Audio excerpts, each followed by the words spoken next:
Good morning. Good morning. Good afternoon, good evening, and good day. Good morning to those of you on the West Coast. What I'm doing now is setting up the X spaces so that some of you folks can join in, and also sending out the invites to the and friends so they can come on camera. And I've got a breakfast and lunch situation because timing never works out with this. I put it late enough in the day that this would never happen, and it happens every week lately because the lunch getting there. Uh, as the intro faded out, she was trying to play Daddy Finger, a little "Where are you?" And I'm like, "Hey, that's cute and all, but let's do this. Let's talk to our friends." She's like, "No, I don't want to do that." Let's chat. Kacey and Friends, February 23rd, and that is going to be. Oh, I guess I should probably check the chat. Ooh, we're already struggling with the bandwidth. Or not the bandwidth, but the CPU. That sucks. Um, Chat, open chat. Okay, so we're not at 2 frames a second. Um, February 23rd, and then there she is playing music. I'm gonna have to go and close the door, even though it's gonna be a hot day. All right, yeah, so we record the space. Sure, science tech. Um,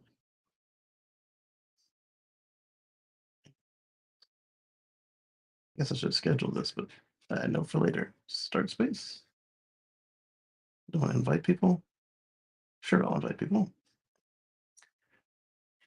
Uh,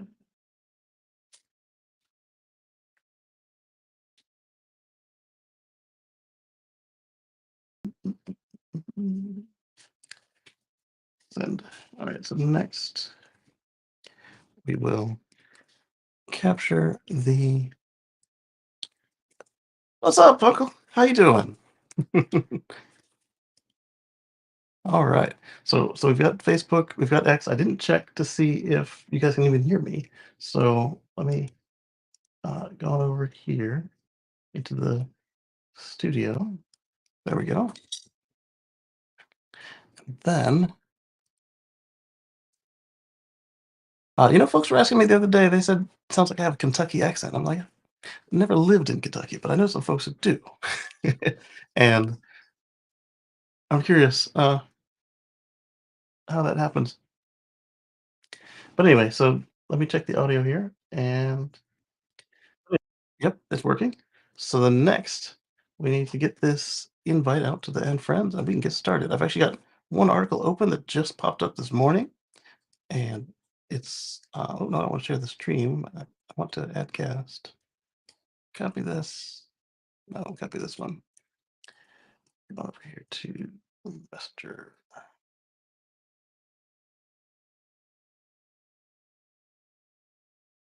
Right.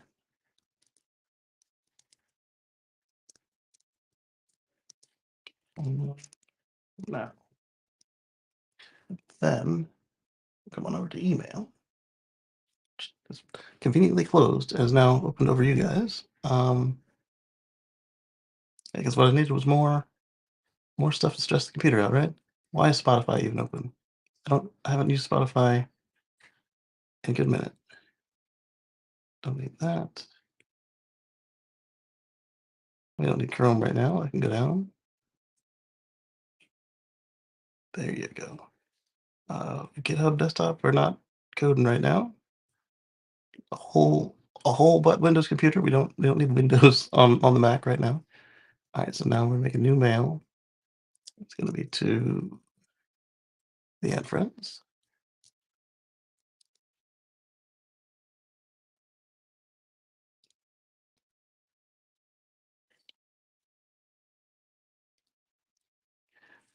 All right. Live now.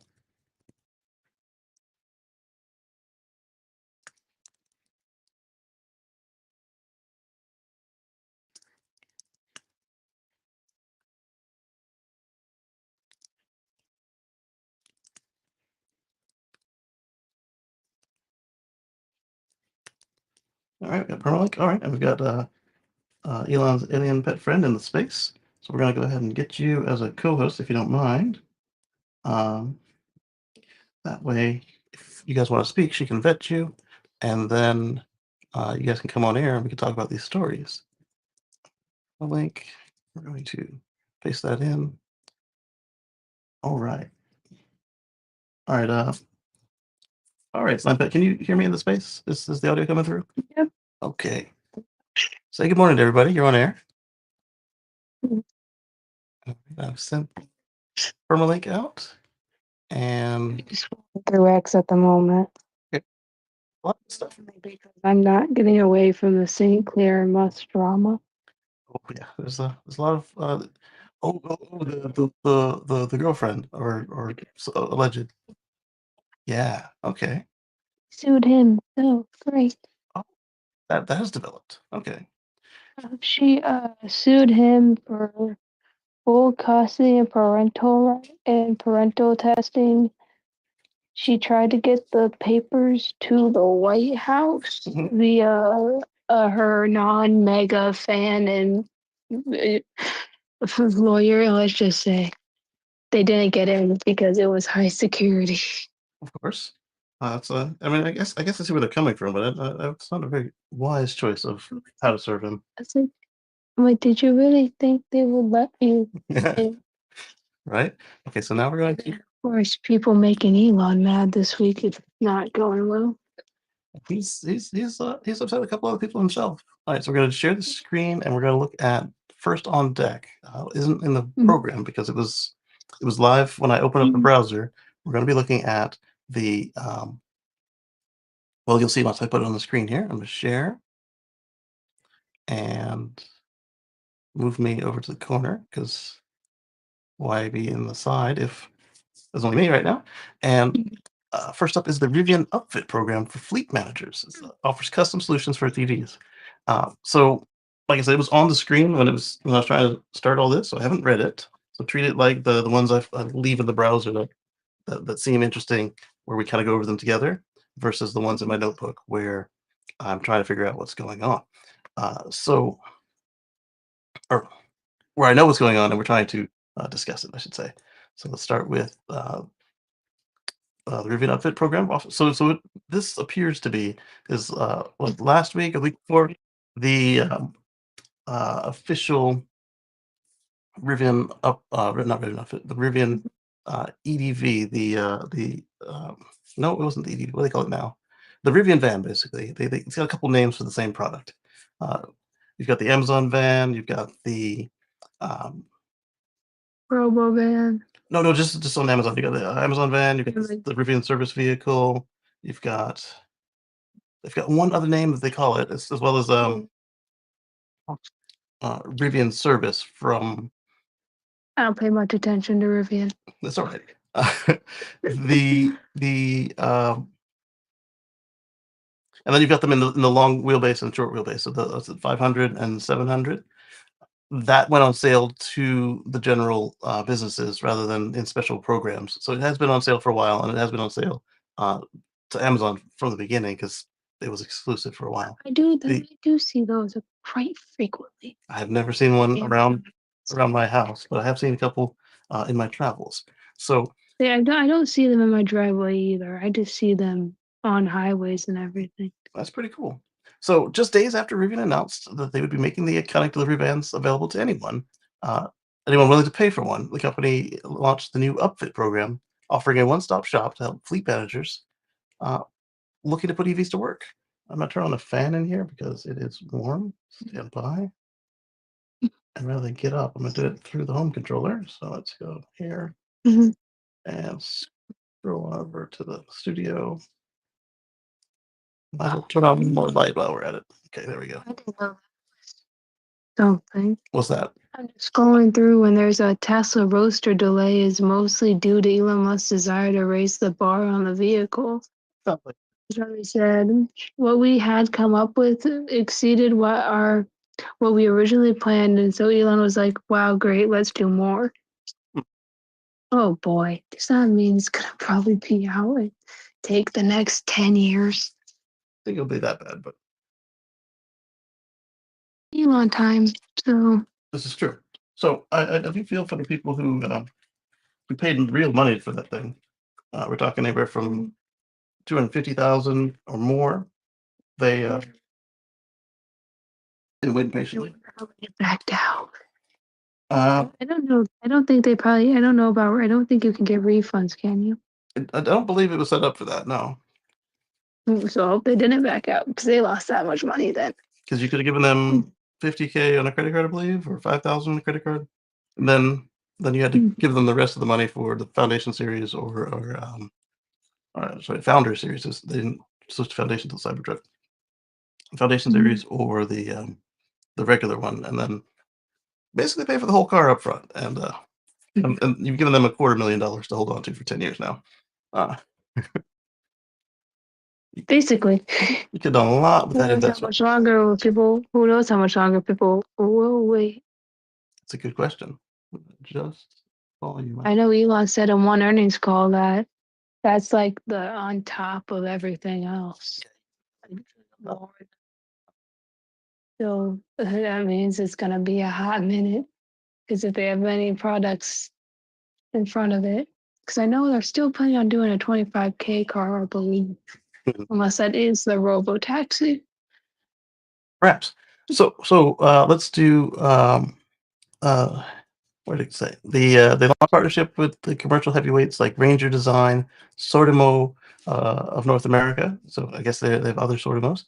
Bush Specialty Vehicles, Holman Legend, and EV Sport Line. The Rivian Upfit program helps fleet buyers make the switch to electric by simplifying the ordering process and delivering an experience that more closely reflects the experience fleet managers get at dealerships. And that's what I was thinking of as soon as I saw that, because you'll order your truck, usually a truck, could be a van. In this case, it is a van. And then the dealership will either give it to you and you take it to your upfitter, or they'll give it straight to your fleet manager or they'll put it in your fleet manager's name and they'll give it straight to your upfitter. And then they will prepare your vehicle, get all your cages, racks, hard points, lights, anything you need to make the vehicle do its job. They will have it upfit for you and then deliver it to you. I do not see this being a police vehicle unless it's gonna be like a command center or something. So I don't expect you'll see too many, like, police lights on it, but you might see it in service for, like, municipalities who get the orange lights for, or sorry, amber lights for, like, um, I don't know, same thing Rivian uses it for, service on your fleet, or you could use it for, parts or any number of things, whatever you're using this thing for. And some folks are looking at this van versus the others and saying, "Well, that one only has 150 miles of range." But it's already on the supercharger network because it's a Rivian. Uh, you do have to use the Tesla app to charge it because just like the GMs, the fleet apps do not work with the supercharger for some reason. And from there, you can charge it up with superchargers. Uh, Hopefully, you have facilities to charge it where it parks, and it all depends on your use case, what you need, and how you load it out. But this will help it get to that final configuration that you need. So let's see. Despite partnering with leading brands, and launching into a well-established market, however, the program's webpage seems largely aimed at people outside of the space, even kicking off an explanation of what upfitting is. So if that's the case, they're assuming, I guess, that if you're Amazon or Walmart or whoever, you already know how to find an upfitter that you like, or you might already have a contract with a few of them. So a reason that you might explain all this stuff to people who should know, this might be their first corporate vehicle, or at least the first corporate vehicle of this sort of blank slate where you're going to need to get it hooked up the way that you need it to get your business done. That is not a bad idea because if somebody sees this and they already know what upfit is, they can just click through to find a connection. But if they don't know and they've just spent 80, $90,000 with you to buy this blank slate of a van, the best thing to do is make sure they have a good experience and that they're not coming through and saying, "Hey, it's a great van, but it doesn't have any shelves in it," or I'm assuming it might actually have the shelves in it. I don't know. Mm. It doesn't have what we need to get the job done, so it's just not a perfect fit, and it only had 150 miles range. Blah blah blah. And then you have these corporate types bad mouthing you. You don't want that. So let's see. The program was announced on LinkedIn. Ooh. RJ, you know who launched this thing on X and Facebook, LinkedIn. But Mm. don't skip LinkedIn though, because that's where some of your customers will be found. But don't start it on LinkedIn.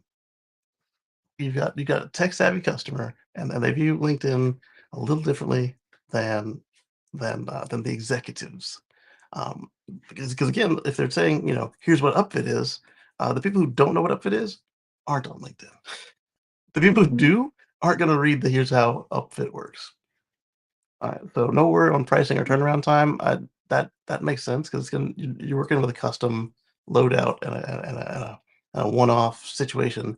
There's no way they could give pricing or turnaround for all their partners unless they have a specific kit that they're offering. Like, hey, here's shelves, here's racks, here's sunroofs or whatever. The So let's see. last thing Vivian posted on X was about the California Dune. Check out RJ. What's the last thing RJ posted?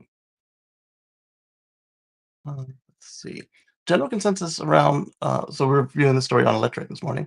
Around the electric water cooler is that um, direct-to-consumer model offered by Rivian, Tesla, and even CarMax offers superior customer service, customer experience. I've constantly, they said drunk. I constantly dunk on the franchise dealer Kool-Aid. Oh, it does say drunk. I've consistently drunk the franchise dealer Kool-Aid, arguing that industry-leading margins enjoyed by these companies actually indicate that they are giving consumers objectively worse deal than they get from a competitive dealer landscape. No, that's not the case because um, they have room to negotiate down and still keep their profit. Uh, so anything that you don't offer up, assuming it's not one of the you can't negotiate on this vehicle type of deals. Anything that you don't negotiate out is extra profit on top of the same margins. Rivian is hoping that its upfit partners will do a lot of the heavy lifting for them. Yeah, we'll see. Because unless for some reason for them getting the vehicle from them is a quicker way to get it, all they're doing for you is getting it delivered and getting it delivered the way you like. Right, so I closed down a bunch of programs and this thing is still freaking out. And Spotify is still open. I closed that garbage. Quit. Do I need to force quit you? I'm gonna force quit you because you're not behaving. Mm. Force quit. Goodbye. Um, I don't even think they talked about the outfit program on X. Well, Really? if the last time they posted was the fires, then they wouldn't be able to. When was the last time RJ posted? That I don't know. The last thing that Rivian posted was the California Dune limited edition truck van stuff thingy babobby. Oh, okay, that was Cookie that was newer than the fire. That was like last week. That was last week. that Um, was organized. so Outlook closed itself. I hope it sent the Mm. message to the end friends, and I don't need the messages, so we can close that too. Apparently, they're gonna be upgrading, redesigning the Model X and Model S maybe. Because when Lars, probably if Model S and Model X have some updates coming, the Tesla VP of Vehicle Engineering said, just give it a minute, we'll get there. Interesting. Um, I got Outlook is I got two copies of Outlook now. Apparently, that's fun. What is I know that we're sharing the screen. The whole point of the streaming is to share the screen. Come back.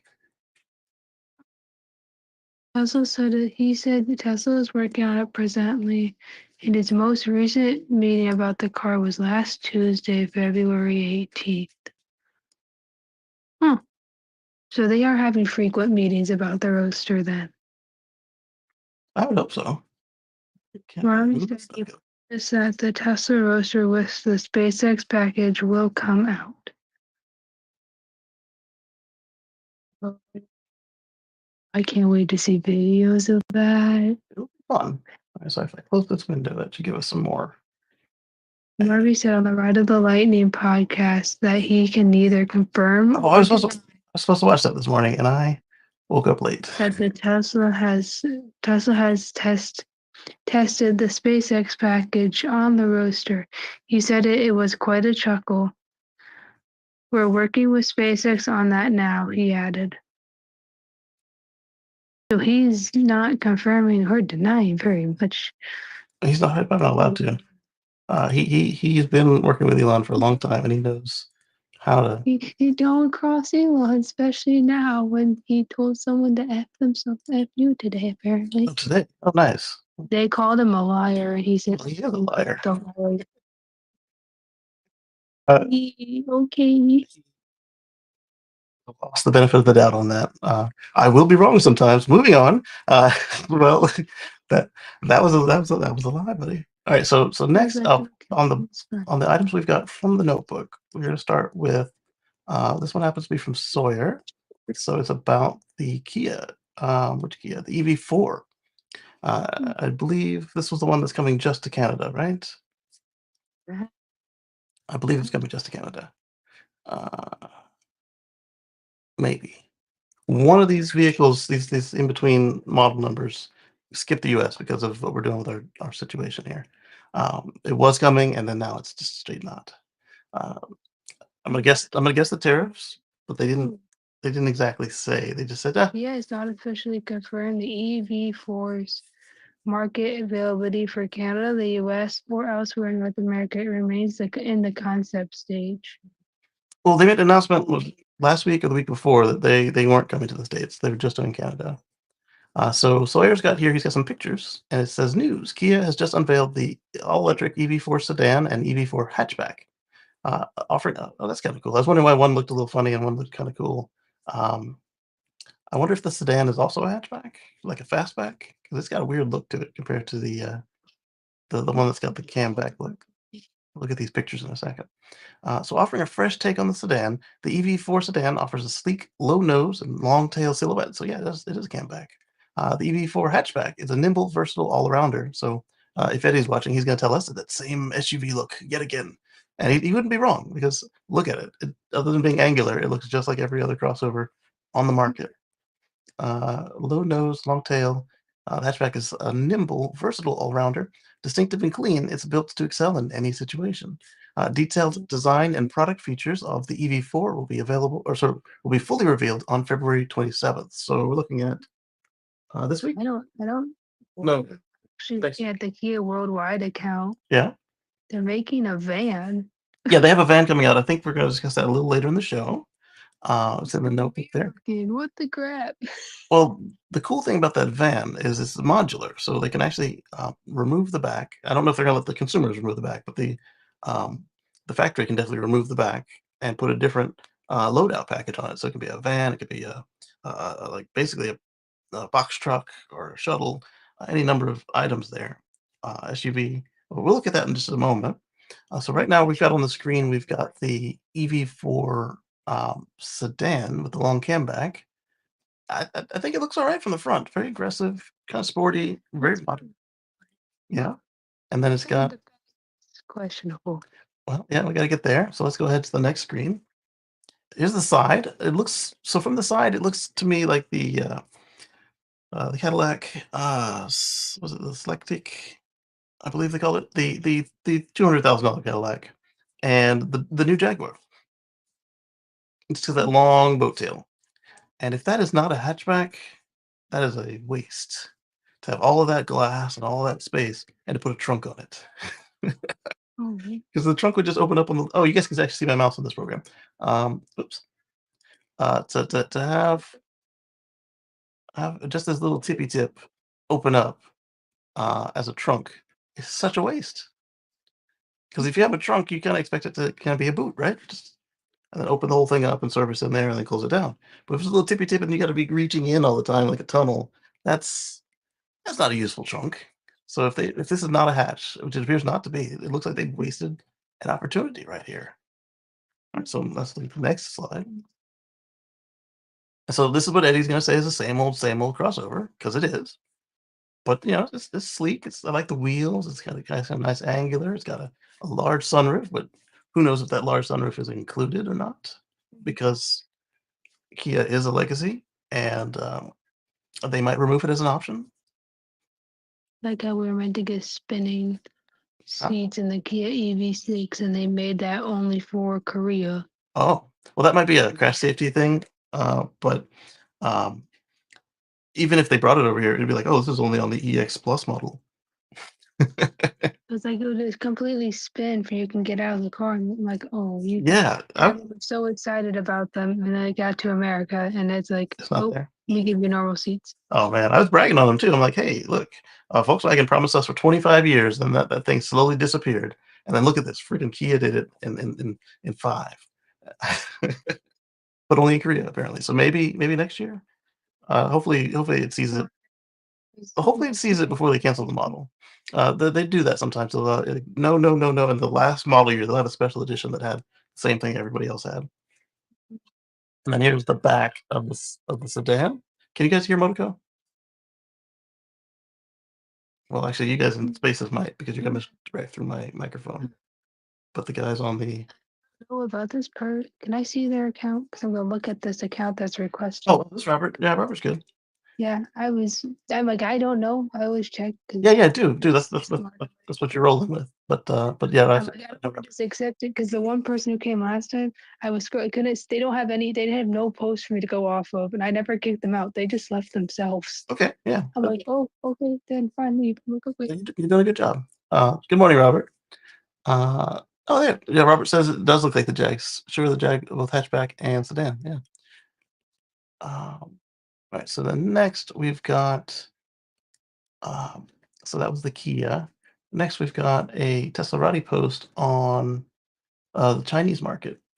Let's go ahead. Casarati's posting a lot right now about the podcast thing. Ride the Lightning podcast is what I've been reading from them. Yeah, I need to go back and listen to that. I was supposed to be up on time and to listen to that, and I didn't go to bed till 7. I was catching up on my X. So I want to thank everybody for helping me get monetized on X this week. So all of you guys looking at my posts, and so now as you reply to them and click on them and stuff, that actually helps out the show, and I do appreciate that even more. Um, So this one, Teslarati is saying that the Model S and Model X may comprise just a small part of the company's sales, but today they're still amazing vehicles. Look at the China Automotive Dealers Association, which recently noted that the S and X are the two best vehicles. Um, let's see what to say. The two best vehicles in value retention in the country's NEV segment. So that's the new energy vehicles. We're talking hybrids, from mild hybrids with start stop to strong hybrids like the Prius and others. I don't know who's still in the market, and plug-in hybrids like what used to be the Chevy Volt and going to be the Ram Recharge Rev, the Ram Charger, and all up to full EVs, like everything from the iMAV to the Tesla Semi. So the Model 3 and Model Y also ranked among China's best. So the Model S and Model X among the Dealers Association got number 1 and 2 on their top 15. That is incredible. They don't even do dealers, and they got number 1 and 2 at 81 points, 72% and 78.55%. And I guess the reason the S did lower is you have more selection in China, but on the X, there's just very little in that segment, especially even in China. You've got I don't know if Rivian's selling out of the country yet, but you've got the Rivian R1S and the Model X and the new Cadillac that just came out. And I don't know if the Suburban is already out or not, but you've got the Suburban as well and the Hummer EV sedan. I'm sorry, the sedan, Hummer EV um, SUV, and that's it. That is it. They've got a bunch of midsize, like the Model Y and stuff, which is probably why these guys are down as far as they are. Model S, a lot more competition, like I said. It's a large executive sedan, and the larger cars. Cybercab comes out. I don't know that the Cybercab will rank this way on there. We'll see how it comes out. BYD, of course, takes up the next spot because they've got a large selection, as does Neo. I don't recognize this logo with the slanted square. It looks like a Seat or some, German brand rather than oh, it's the Zeekr. There we go, Zeekr 009, that model. That's the Zeekr logo?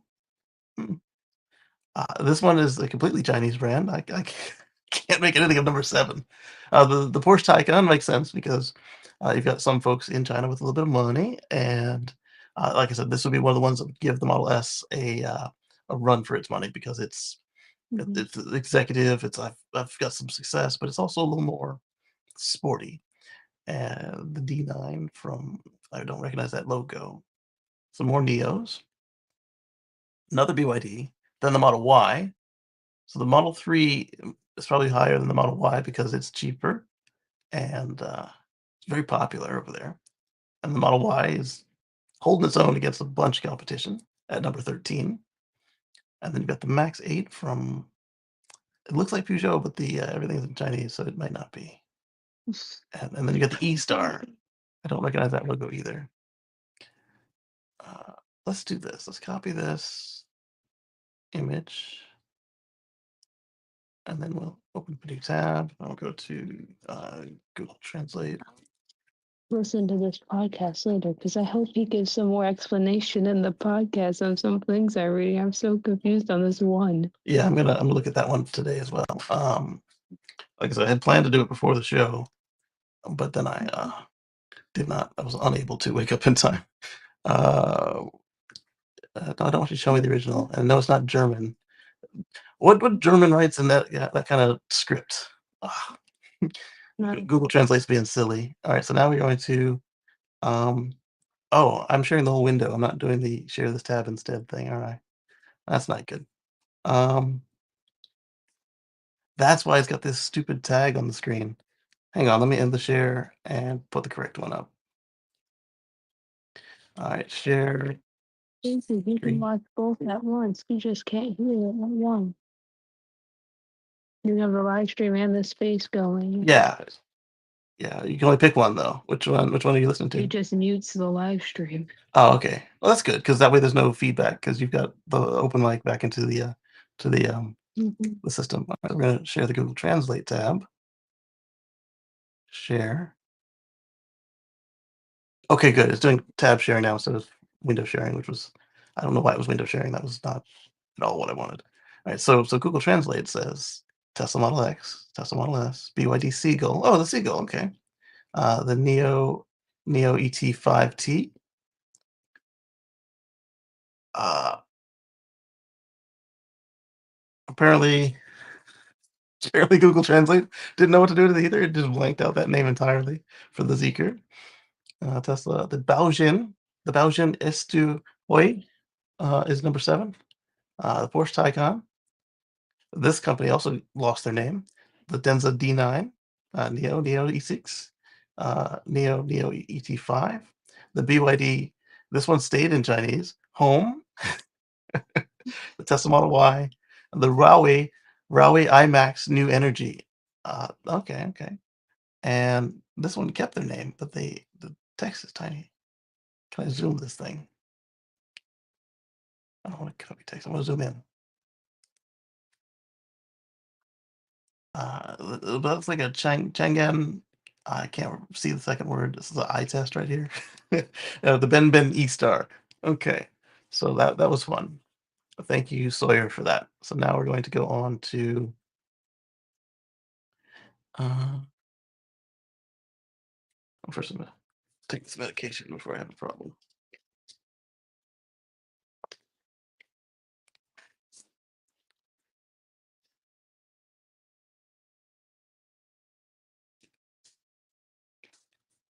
All right, there we go. Next up, we've got on our list. We've got. I guess I can close down that X window since we're sharing the Google Translate window. This one's from Tesserati. They're talking about trucks. So let's look at Cybertruck, I suppose. Oh, we've got some Cybertruck stuff, and we've got a recall as well. So we'll do our usual recall coverage. Hello, Mojo. Shoulders? Scooter? You walked right past the scooter. She came in my room looking for a scooter, and she ran right past it. What's that? Scooter.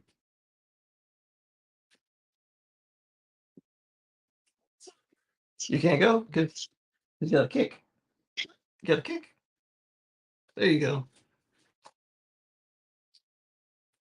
You're scared of the robot. Okay. Well, you can stay with me. Mhm. Oh, shoosh, shoosh.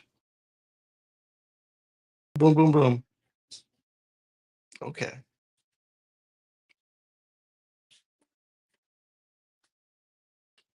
You can come sit with me. I'm not getting up till I'm done with the show.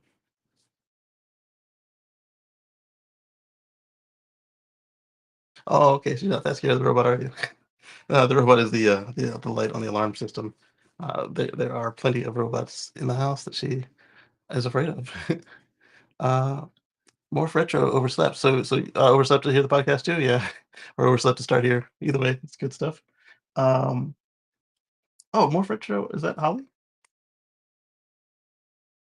Um, and if so, that's cool. Uh, Either way, glad you're all here now. Uh, oh yeah, okay, perfect. Good to see you. Good to see you. Yeah, we're glad you're here now. And all right, so this one from Tesla Body says eyes emoji. Looks like the Cybertruck is classified as a passenger car in China, so we're still in China.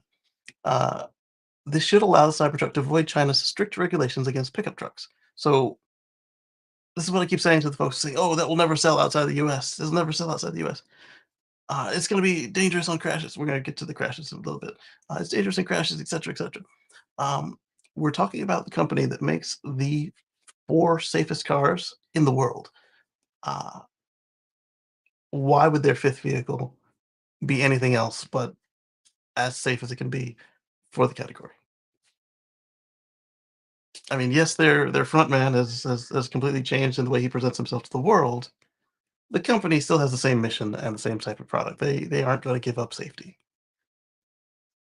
So, uh, Hey, didn't the Cybertruck get 5 out of 5 stars for tourism?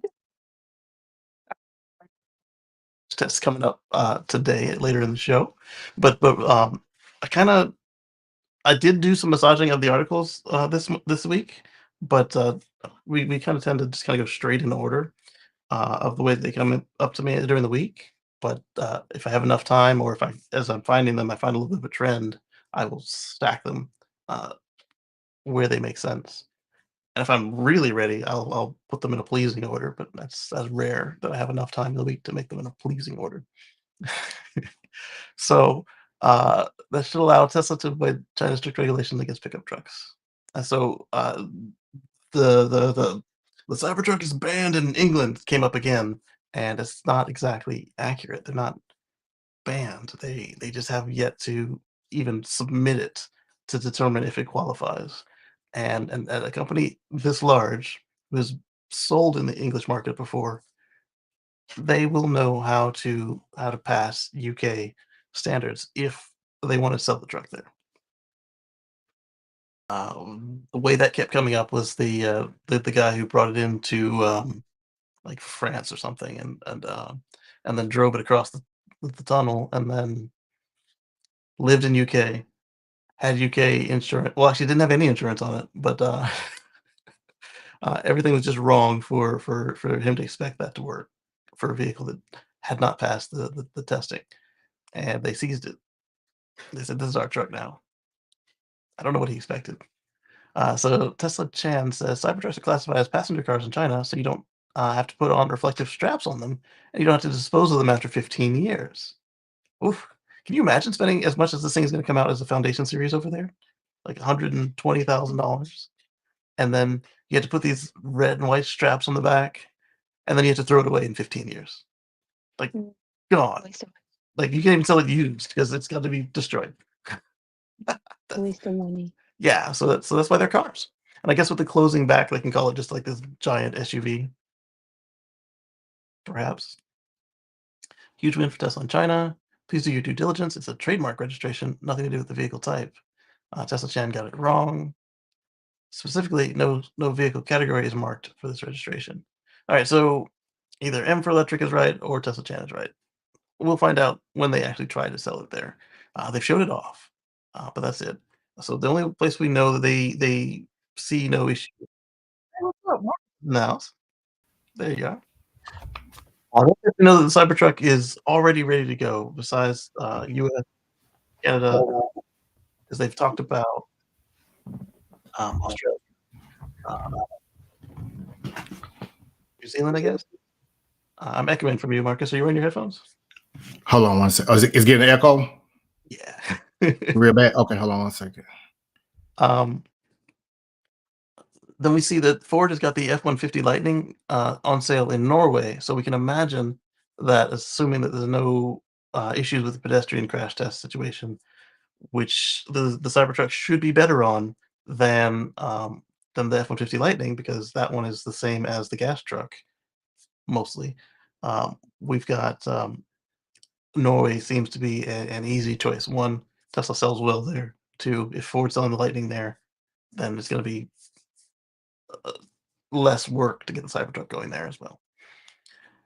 Um, so let's move on to the next one in our notebook here. We've got Renault. So last week I was talking online with, um, I even put a post on my X. Uh, we were talking about the fire tests. I don't know if I put it on the show, but Monroe Live went there and they were doing a fire test, and one of the commenters and I got into talking about ways that the firemen could have an easier job of this, and we suggested that perhaps they have a port that you hook your hose up to just flood the battery. It would save you water, and it would guarantee that the whole pack would be down to below the self ignition temperature for the runaway thermal event. And it looks like Renault also thought about that and said, "Hey, that's a great idea." And they now have a fireman access port that they are either getting ready to deploy or that they patented, something to that effect. It's a rubber flap that when you hook the hose up to the battery, it blows the flap away and then allows you to flood the battery with water, saving tens of thousands of gallons of water and making the vehicle render safe quicker. So rather than having I mean, there's a procedure for everybody. Some of them say, "Hey, flip it up and cool it down that way." Others say, "Just douse it with water till it stops." But then you've got the actual practical nature of it all is because you have to keep monitoring the temperature and it can keep going off and it takes longer to do. What many fire departments do is what they consider to be practical. Is since once it's on fire, it's already considered a total loss. If everything around it is safe, there's no structures, no other people, no chance of it setting the environment on fire, they'll just let it burn down to a crisp because it happens faster than, than trying to put it out. And I guess that works, but it's not really what you expect of the fire department. You want them to put fires out, even if what's left is a hulk. But here, maybe if they catch it in time, they can salvage the structure of the vehicle, perhaps. But at the very least, they'll save water and they'll eliminate the risk of, or not eliminate, but nearly eliminate, significantly mitigate the chance of this fire propagating to another vehicle or the environment. Pop a hose in there, and then just flood the zone. And so myself and the commentator, we were thinking of a fixture, you just like hook it in like the hydrants, and they're like, just a rubber flap, and that's fine, that works. And it's probably cheaper than getting the fixture because you'd have this nice brass uh, tapped structure that should never be used. Uh, we're talking less than half a percent or something like that. So a rubber flap would be fine. All right, so here's the article. The new solution to extinguish electric vehicle fires can help first responders take out flames faster and more efficiently. Uh, Fires are statistically rarer than ICE vehicles, but in the rare cases when EV not it. The rare cases when EV batteries catches fire, it's difficult to get them under control. And the French maker has said that the EV fire safety tech is freely available to encourage broader adoption and help improve overall safety. So they're pulling a Volvo and Tesla here and just saying, "Hey, here's the safety tech. Here's our patent. Don't sue us, but you can use it. Please use it. It will save lives. It will save money. It'll save property. Please put a rubber flap on your battery so that we can put a fire hose to it. And this will be easy because most electric vehicles have a trunk or a frunk or both, and you can just make a nice easy enough path that you can stick an axe in there and then pull it out and then stick the hose in there and be good to go. And that will be so much easier on your fire department training videos to just say, hey, we got a nice little X here. It says it's got a little fireman hat. You stick it with the pointy end of the axe and pull out, and then shove the hose in here and turn it on max. Wait 20 minutes, and you're done. I think that'd be a lot easier to explain to people. Let's see. Growing up, automakers and battery companies are racing to solve the risk of fires in electric vehicles, and now Renault has introduced its own fix called Fireman Access System, designed to douse flames more effectively and quickly. The French car maker's innovation can apparently help first responders extinguish fires in roughly the same time as a combustion engine vehicle, and the tech relies on an adhesive disc inside the high voltage battery pack positioned over an opening. If the battery catches fire, pressure from the external hose dislodges the disc, flooding the pack and cooling all cells at once. It claims this is an effective way of stopping thermal runaway, a phenomenon where battery cells burn uncontrollably for hours. That's not just that, and not necessarily hours. Excuse me. Thermal runaway is when you've reached the point where the battery contents will catch fire. And most of these batteries have their own oxidizer in them. So this will happen underwater. It'll happen all kinds of places until you get the temperature down. And it can be hours, but it doesn't have to be hours. And and and uh, and what will happen is those will go from cell to cell as they all raise in temperature above the ignition point. And so if you can cool them down below the ignition point, uh, and then douse the flames, they will stop catching fire. It's that simple. Uh, System is Just testing right quick. You have an echo now? no echo. Okay. Yeah. So what we're talking about here is the Renault. What do they call this thing already? The Fireman Access System. I just read it, but already slipped me. Adhesive disc. Helps first responders. Fireman Access System. Yes, that's why. So uh, it's really cool. So it's already equipped on newly fully electric vehicles and plug-ins sold worldwide by Renault, Dacia, and the quadricycle sub-brand Mobilize. Oh, that's cool. And then it's a part of their free license policy. So, like I said, Volvo, Tesla style safety tech is just available to the world. I like the way they've done that, and this will help. Not that fires are all that common, um, but it will help make them less of a spectacle because now they can put them out, like they said, as fast as a combustion fire and safely, and not have to choose. Hey, should we just let this thing burn down? And I have seen them make that choice on combustion cars as well. Um, But it's the same deal. Do we want to, risk having to have to repave the tarmac? Do we wanna risk, it Right. getting into grass? And then, the other thing about it with a combustion vehicle is all the fluids. Most of the fluids that come out of a combustion car are flammable, and they're fluids, so they'll, run the risk of just escaping their vessel and running along the ground and and carrying the fire with it. So, that's the other reason why you see them put out more ice fires than they would if they didn't have to. Um, there are also different types of fire suppression systems out there. Last year, battery giant LG Chem developed a safety thin layer thinner than the size of a human hair, which can prevent thermal runaway. Uh, yeah, so you combine these things and it's fine because even if you've got that safety layer, the thing will catch fire.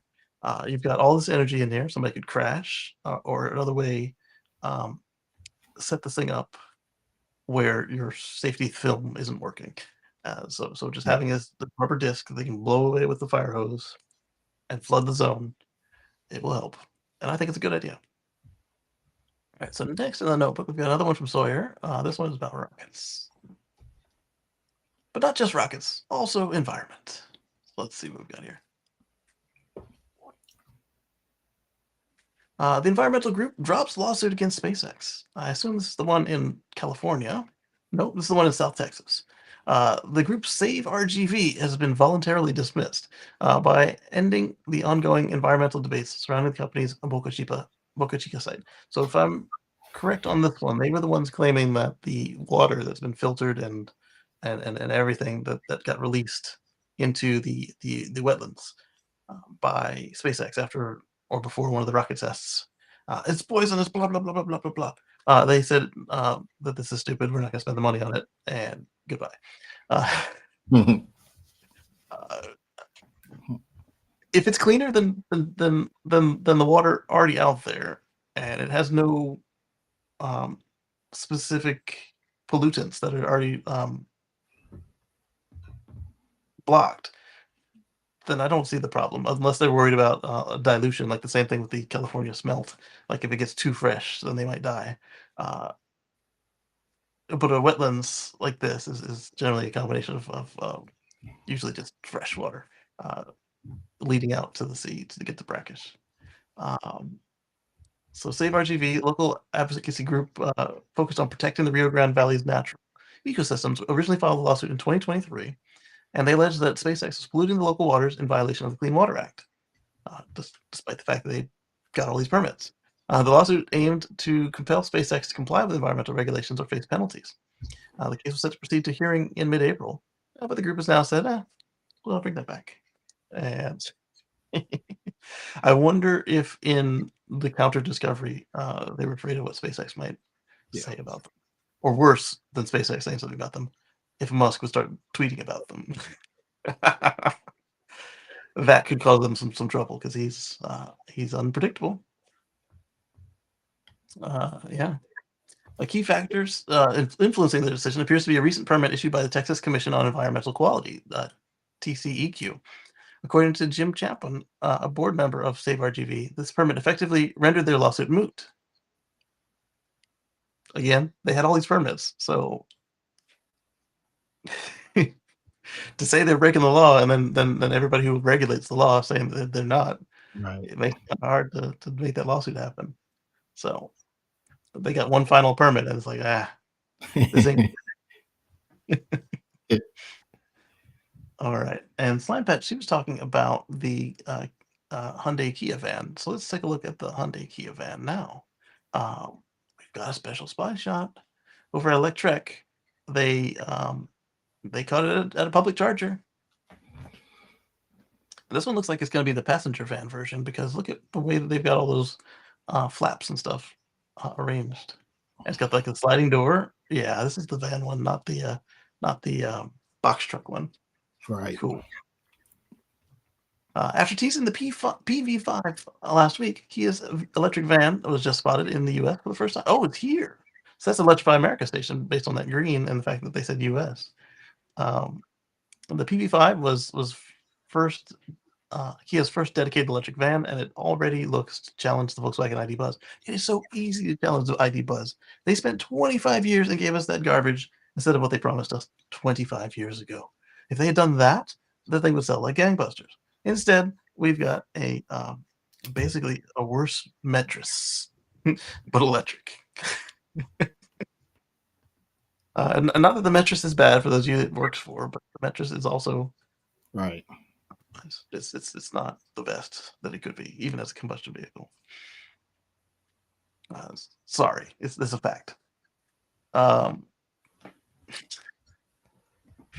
All right, so it's come out for the first time in the U.S. It's part of their Platform Beyond vehicle lineup, and it was showcased at CES and the smaller PV1 and PV7 models last January.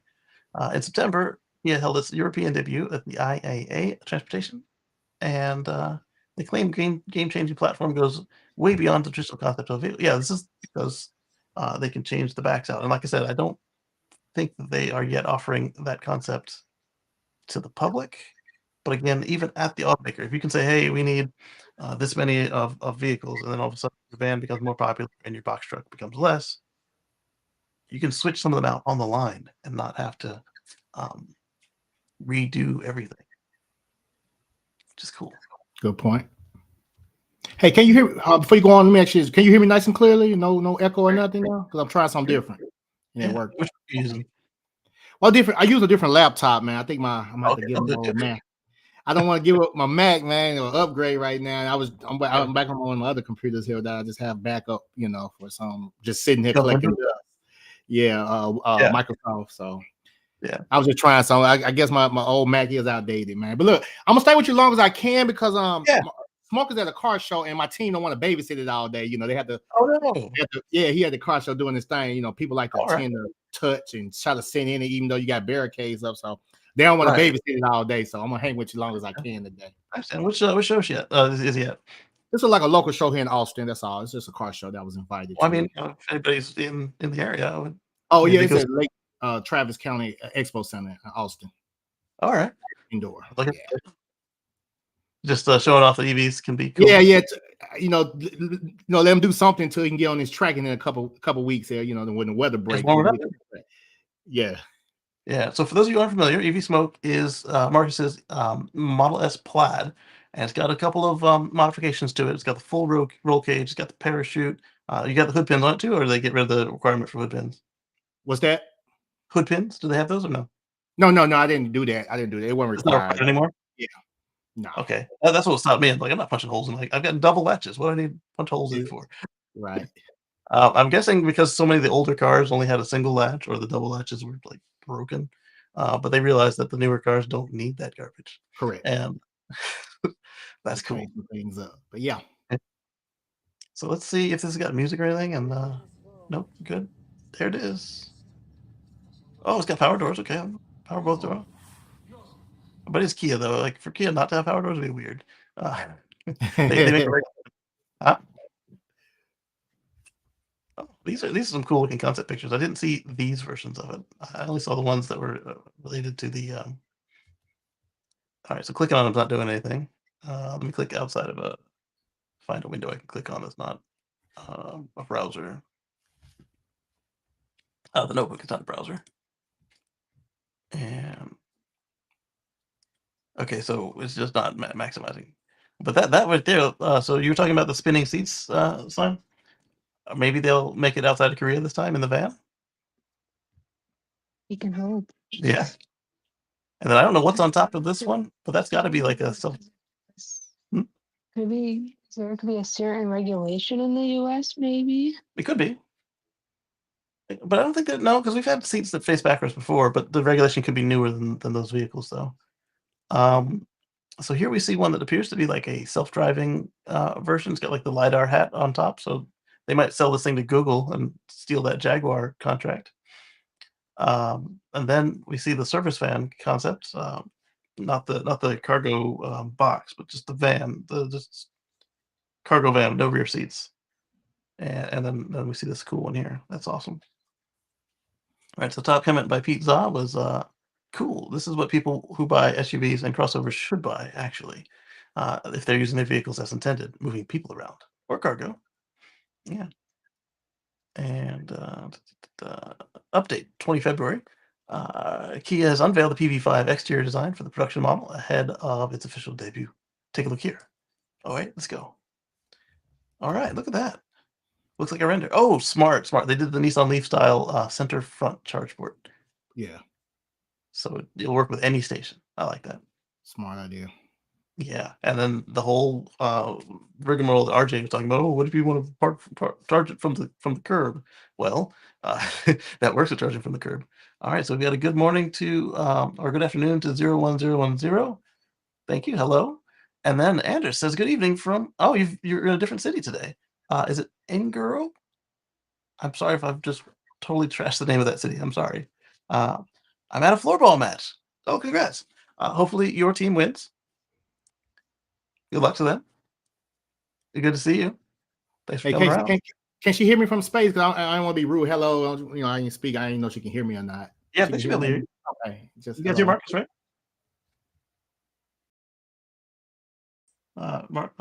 Robert, Ellie, Robert, Slimepet, and Holly. Do you guys hear Marcus? No, I don't hear. Oh, you don't hear? See you, I can't hear. Oh, they see you, but they don't hear you. The camper van, I saw on that a classic people that do the conversions to EV. I was watching their video earlier on the Facebook. It was a link to another one. I couldn't send it to you. I sent one of them, but I saw my mum's old camper van, which has been electrified. Oh, nice. So that was the one with the roof that raises up. It was a green one, and it was nice to see that it's still out there. So they've electrified that, a Beetle, a Mini, and a few other things I saw on that one. And I tried to send you. I sent you one of the other ones on the Facebook because it was one of the reels. I was trying to get the direct link to you, but when I tried to send it to you, it won't allow me. But obviously, you can see that other one in your messages on Facebook. But yeah, it was nice. It was nice to see in the other video that's out there. But much better to get the original one done with the camper van, and obviously it hasn't got the patch underneath. It's where the other part is, but still, it's still keeping the spirit of the camper van. Definitely. So it's weird though that they can hear you, but you guys can't hear him. Or the other way around. Because it's kind of something about the way that my audio interface is doing its thing. So what I'll do if I have a little extra scratch after taxes, I will switch this one for the competing brand, which will allow me to manually route that stuff in theory. And if it doesn't do that, then I will send it back because it's bigger than the one I've got. and don't want to spend double that expenditure for no benefit. Yeah, that Jag, it was a sedan, and then it was just like you click it a second time and the back comes up. That was the one I saw in camo when they were driving up at that charger when I talked to you before. Yeah, because it was all in camo and other stuff. But yeah, he did the double click. So click one, it's a sedan. Click two, the back comes up. Yeah. But I don't know if that will make it into production, if it's just going to be a concept or. We'll have to wait and see. So this one looks like they're sending both the passenger van and the service van to market at the same time, which I think is smart because you just add a couple of glass panels, or you either don't cut the glass panels or you add them, or however it works, and then you just don't put the seats in the back. I bet that the one with the top hat will be coming shortly after if they can find a customer for it, like Lyft or Uber or Waymo. So there we go. Waymo might insist on their own suite though, so it might have an ugly top hat, even though Kia had made a nice sleek one. Because even Waymo's Breadbox car looked like it had more stuff going on than it needed to. Like it just was not. I mean, it was better integrated, but it was just not sleek. So I'm not gonna go over to Toyota Land because why? What did they do this week? Toyota steps in to support Michigan EV battery plant with a $1.5 billion order after GM had backed out. All right. So it sounds like, despite the letter I'm still about to send to Toyota, Mr. Toyota, Toyota-san, it looks like they are attempting to make progress in EVs. They realize that the fuel cell boondoggle is not working, and that if they want to retain their customers, they need to have a product for the customer to buy. So $1.5 billion of batteries ordered. In addition to the plant that they are working on in North Carolina, and they're gonna have all these batteries. They'll need something to put them in. Yeah, That's a lot of batteries. So Toyota steps in and GM out at the EV battery plant. So for that one, they're probably like, "Hey, you've got all these batteries and no customer, right? You can give them to us at a discount." Clever business right there. The facility was one of 3 GM announced in 2022 as part of its joint venture where Ultium sells. Oh yeah, they're not using the name Ultium anymore, so that could be part of it. GM dropped the Ultium branding back in October, and the underlying batteries and tech would remain. But that doesn't mean you need them all anymore. After GM backed out of the product, Toyota repeatedly stepped in. Reportedly stepped in to support operations. According to sources familiar with the matter, via Automotive News, Toyota agreed to place a $1.5 billion order to help boost operations. And Toyota is shifting its existing order from a separate plant, LG plant in Michigan. The transaction will be finalized once LG acquires GM's stake in the facility, which is expected this spring. Okay, so this is a shell game right here. So Toyota's still keeping their stuff with LG, but LG is getting a stake in the plant, and that's what Toyota wants, versus whatever LG was already offering them that they apparently don't want anymore. All right. So we'll see what becomes of this, because again, it's Toyota, and I don't hold my breath for anything electric with Toyota, because they, what is it called? They have a history. Boy who cried wolf and all. That's a good way of putting it. Yeah. All right, so now we've entered our safety section. We're going to talk about Cybertruck crash tests. This is from Tesla. Tesla earns a 5-star overall safety rating from NHTSA. Cybertruck, so Tesla's quoting Cybertruck. So let's go to Cybertruck channel. And Cybertruck achieves a 5-star overall crash test rating from NHTSA. They put in 5 stars emojis, including the lowest overall probability of injury and the lowest chance of rollover of any pickup truck tested by the NHTSA. And they were very precise in the way that they phrased all this, because they want to make sure that that you can't go with a gotcha, because there's actually a Toyota that ranks better in far as it doesn't have the 4-star, it has 5, 5, 5, 5 like Tesla usually gets, but because it's a combustion truck, it sits higher and the center of gravity is off, and so it doesn't meet these items of lowest overall probability of injury, lowest chance of rollover in any pickup truck tested by NHTSA. I wonder if it would have done better if they'd kept it the big size that they had planned instead of shrinking it at the last minute. The version when it was launched out. You talking about that? Yeah, one? Oh. yeah, because that 4-star stands out like a sore thumb against any other Tesla. On the passenger rating, it gets a 4-star. So Cybertruck says, for those who still can't believe this truck is safe, here's the NHTSA results, and they link to the NHTSA Gov website, which is good because I was going to go there anyway. My mouse is looking funny. Let me go into the notes and then back into the browser. There we go. It's back. So if Cybertruck didn't kill the Duolingo owl, who did? That was good marketing. I wonder if they were in it together. This guy says boom, but the post he linked to is gone. Lamar showing off his beautiful blue Cybertruck. NHTSA proves it. Cybertruck is the safest truck ever built, a total tank. Cybertruck in the snow, how to get it out fast. That's from Lamar as well. That was a really good video showing you how to unstick your car. And that one was backed up by Wes, which we'll cover in a little bit.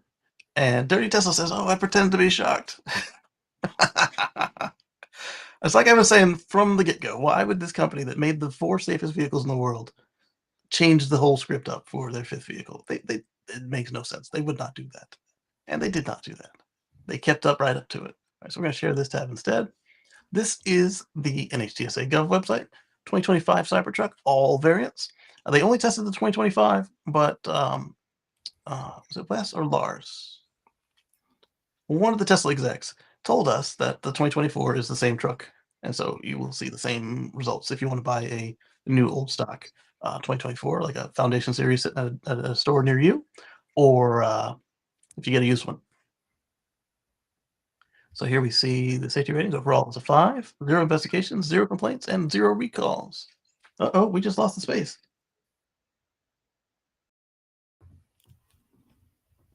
Spaces. How do I get back in? Will they log you out? The app crashed. I wonder if I can pick it up from X. Go to spaces.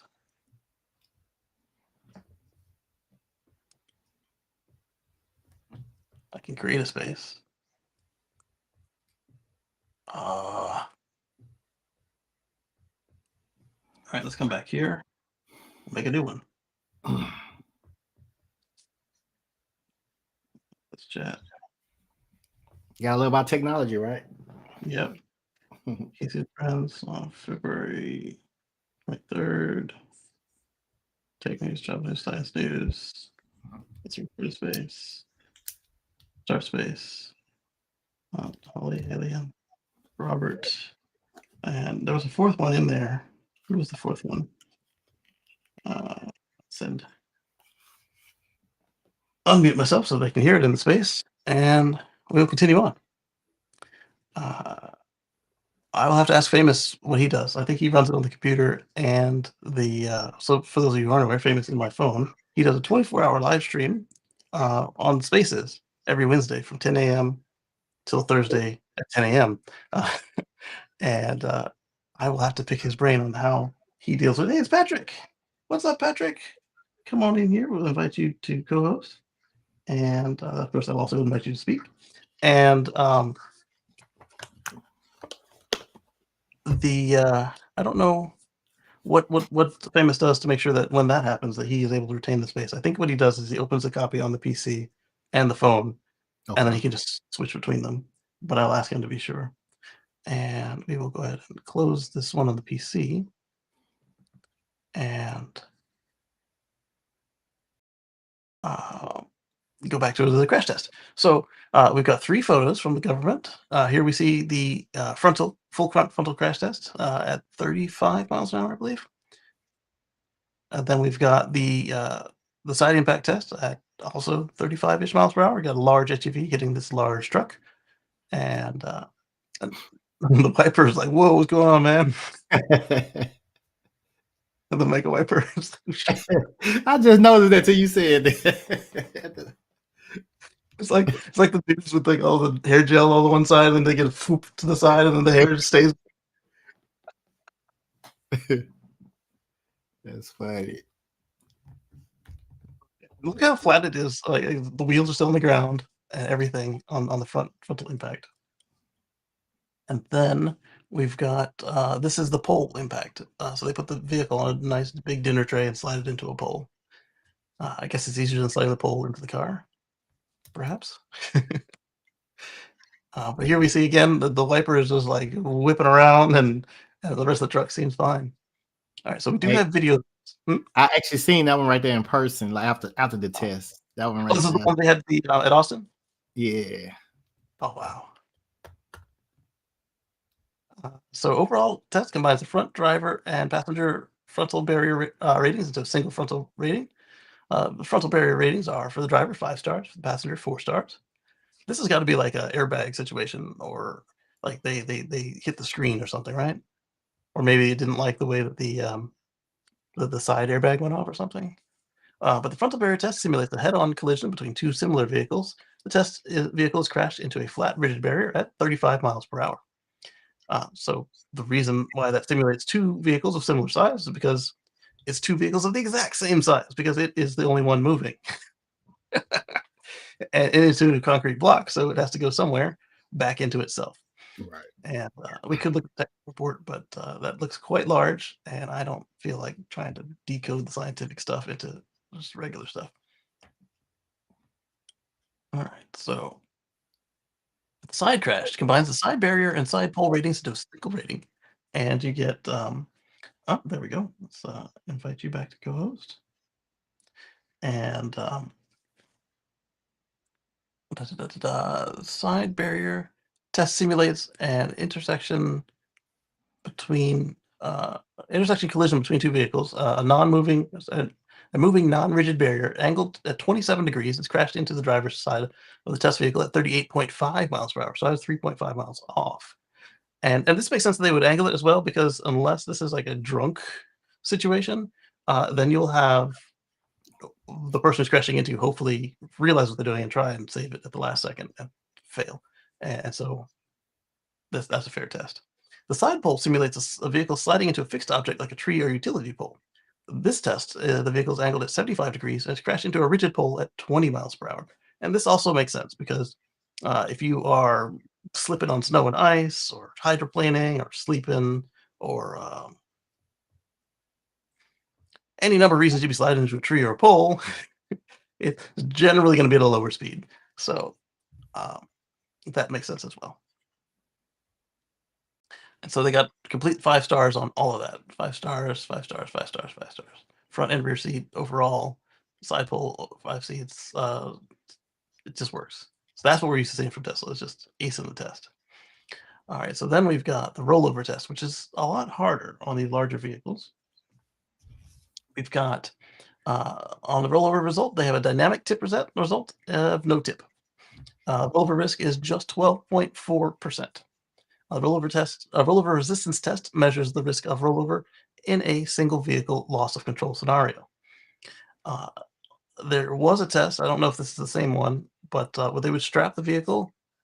Basically, they would like Hawaiian pig pit style and just rotate it, and they would crash it like that for 4 hours, like 1 hour per side to see what would happen. And then the Chevy Volt Launch Edition, after they did that after they crashed the vehicle, and so there was intrusion of the side impact structure into the battery pack, and then after being roasted like a pig spit for 4 hours, and then set in the junkyard for 24 hours, the thing would catch fire.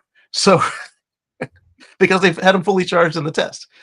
So they said, "Oh no, we got to recall this." And I said, "Yes, it is a recall, but if you've been roasted in a slow motion rollover of your car for 4 hours, and then set in the car for 24 hours and unable to completely escape of it, and then it caught fire, that is dangerous, yes, but is unlikely to affect you in real life, because that sort of crash is rare.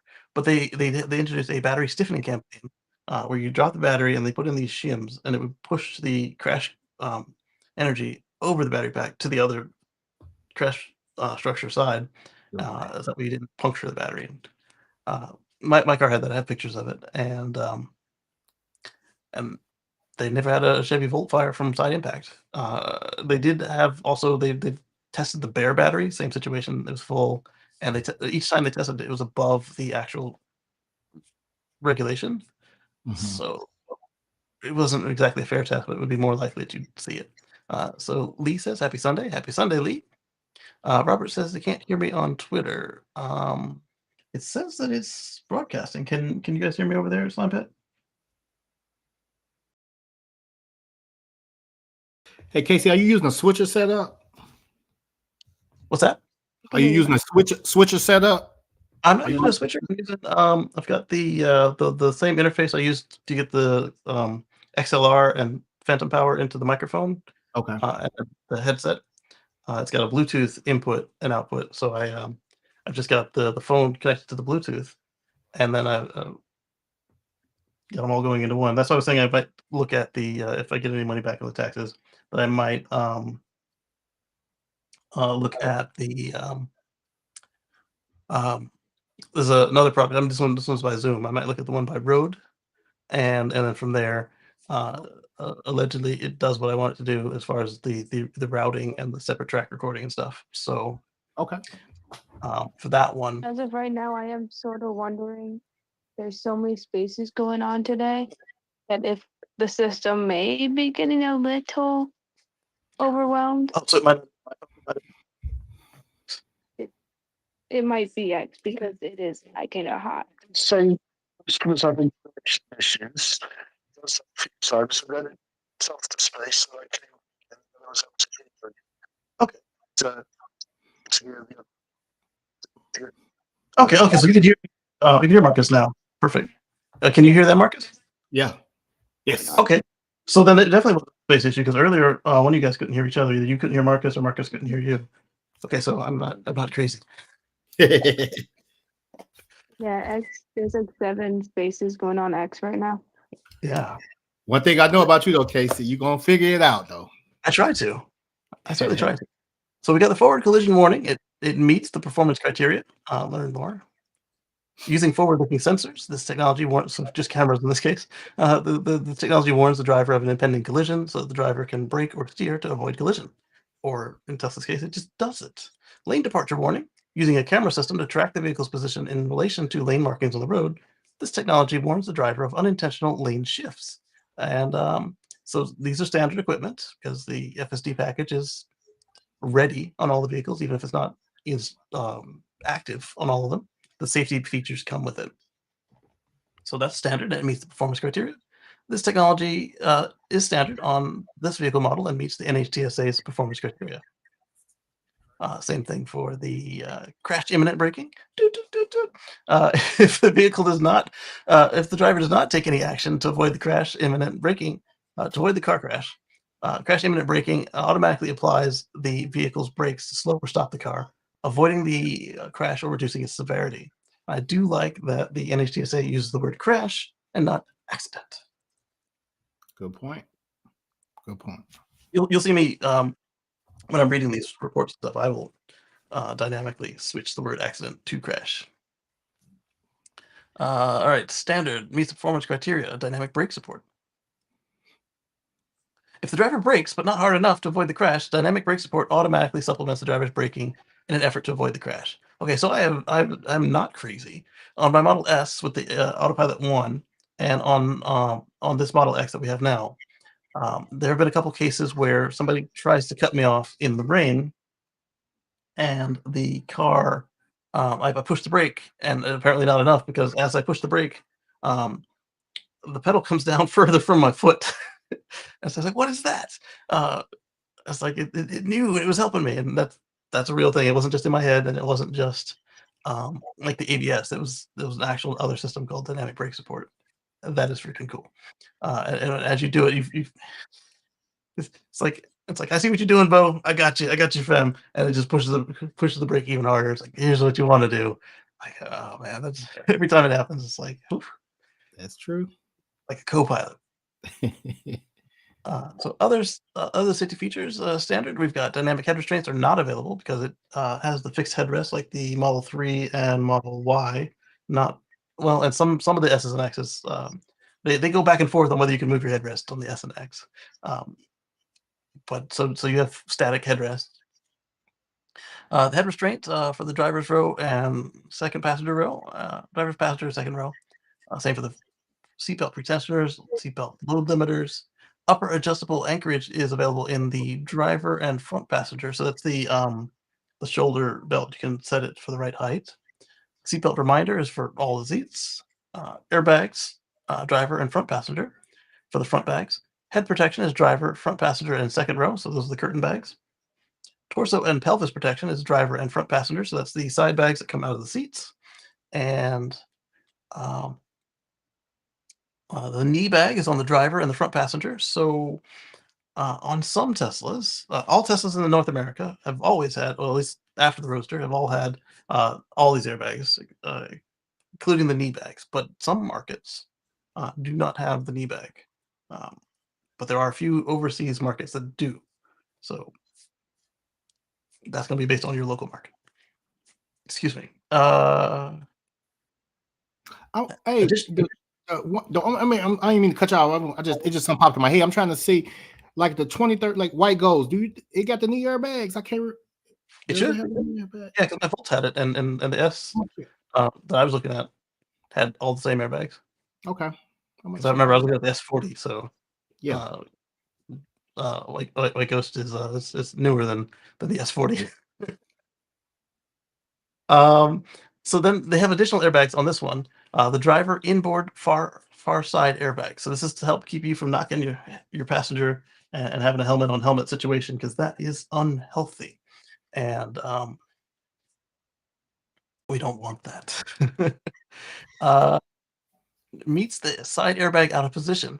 So this is really cool. They have the ultrasonic sensor that they talked about on the new Model Y is also on Cybertruck. And if you are not correctly in the position, the computer will adjust for it dynamically, which is really cool and extra safe. Monaco's over here with her shopping cart and baby doll. Yes. So anyway, so it will adjust for you being out of position and make sure that it doesn't hit you with the bag in a unsafe manner. Other features, currently, it does not have an unattended child reminder direct sensing system. It has the hardware, and hopefully they will update this page when the software update goes out to activate that.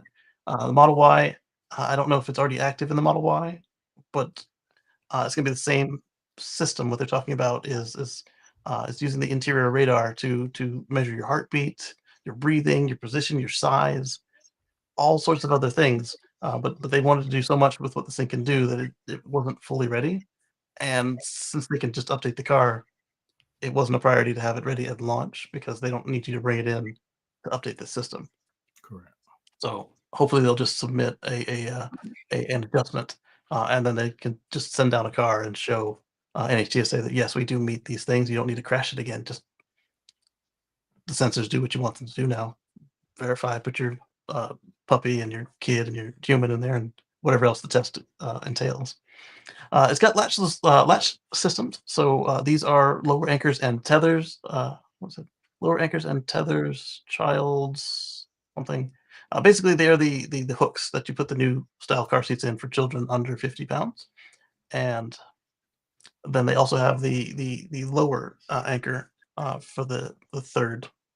It started with two, and then they have a third one to just further secure that baby seat.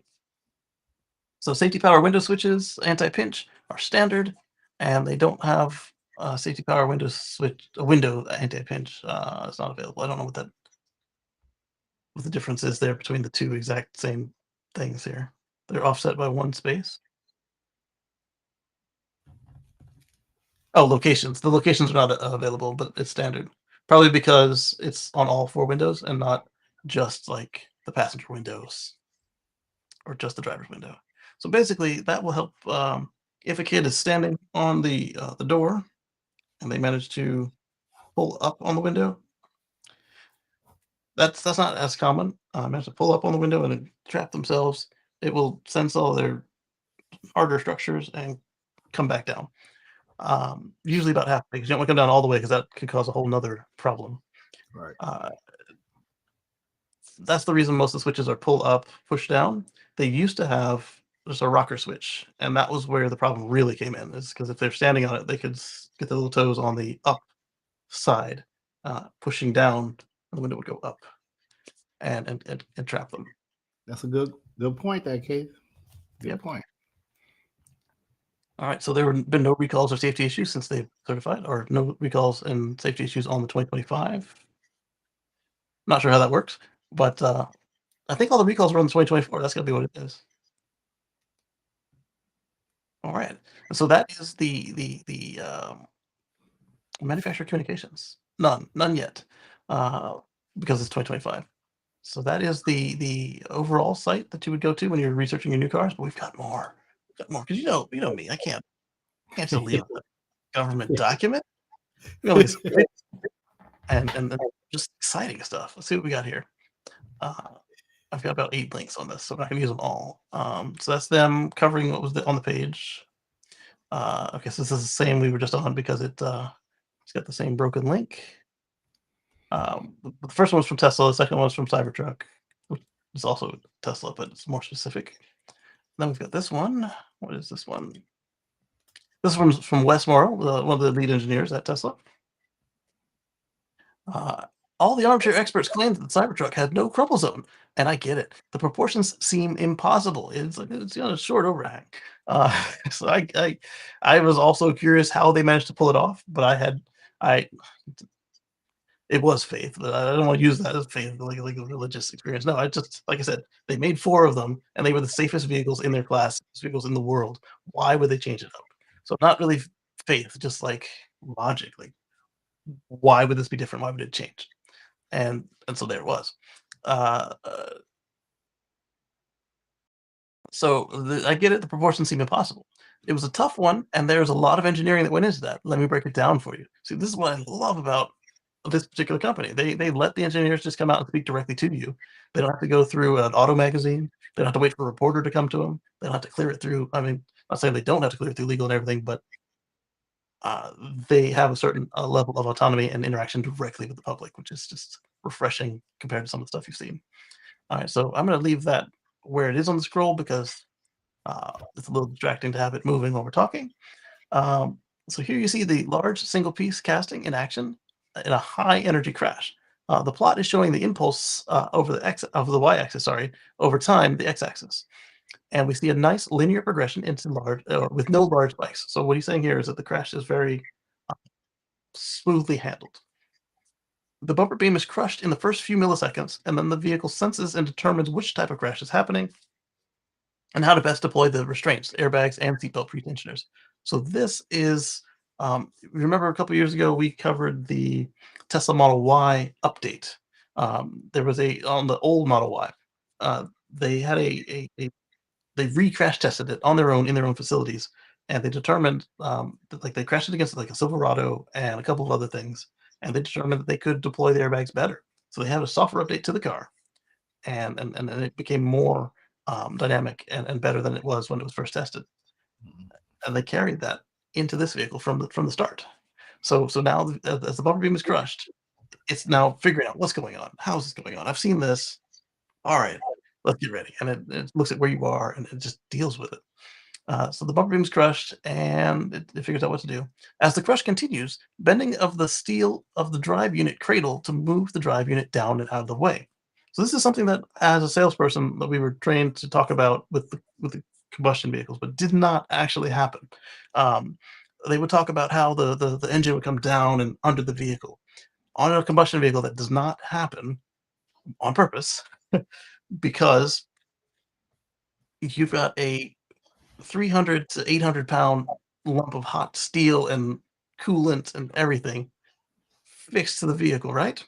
You've got a 1 to 4 mil of firewall, right? Your passengers weigh up to 300 pounds apiece. What you're looking for on average, yes, you can have an 800-pound passenger, yes, but that's not what they're building for. They're building for 100 to 150, 180-pound man, 100 to 125-pound woman, and then they give a nice buffer so you can get those 2 to 300-pound people and still be okay. Um, so the engine weighs more than them, and it's coming in them. It's hot. It's on fire, and now it's in their lap, and they're pinned. So no, you do not want your engine to dismount and drop under the car, because even if it did successfully do that without coming through the firewall, now it's going to lift the car, send it up into the air, and so now you've got a car in the air, and then you've got a hot lump of metal sliding at whatever's coming behind them. Very much like we saw, what, 3 years ago now, 4 years ago, where we saw that was it Jaguar? There were a couple cars where when they were crashing, the batteries were coming loose and sliding loose and free, and that was, you had a 1,000-pound lump of high voltage metal, uh, just going wherever it wants. Yeah, you don't want stuff like that flying off the car. Despite what I was trying to say, and despite what other salespeople have told you, no, your engine does not drop down under the car. It may break the engine mounts and kind of wiggle around a little bit, but that was not by design. On this car, it is by design. They fold the rear cradle. They don't, again, it doesn't drop down under the car. They just fold the engine cradle, the motor mount, and they're folding it and pushing it forward into that space where the frunk was. And that's this one is real. It's designed that way. So we bend. Let's say we just bend the steel of the drive unit cradle to move the unit down and out of the way, just a little bit. We don't drop it out; it doesn't disconnect. Just down and out of the way a little bit. This enables the casting to progressively crush cell by cell with a nearly linear crush energy, slowing down the vehicle smoothly and over a longer period of time, which reduces the acceleration transferred to the occupants. During this time, and in concert with the structural absorption, the restraints are deployed, which further reduce the acceleration of the occupants, reducing the probability of an injury. And this is what you want. You want your acceleration, deceleration event to happen over as long of a distance as possible. And this vehicle has short overhangs. So everything you can do to make that stretch out, because the more time you have to slow down, the less chance of the internal organs smashing against the skeleton, and the skeleton against the skin, and against the seat belt, and then against the airbag, and against the steering wheel, and the structure of the body. People are like, oh, well, the old cars didn't bend and break like this. Yeah, they transferred it all into you. You hose the car out and sell it again. Yeah. If they survived at all, because we did see a couple of years ago, we looked at that old crash between the 2012 Chevy Malibu and the old Chevy X car, and the X car turned into a cloud of rusty dust. So the old cars might have been better in their day at staying in one piece so you could hose them out and sell them again. But in a crash against today's modern cars, that car was so messed up. The last thing it did after bending into a bunch of heaps was that X car took the steering column, shoved it into the test dummy's chest, and then give an uppercut to just make it final.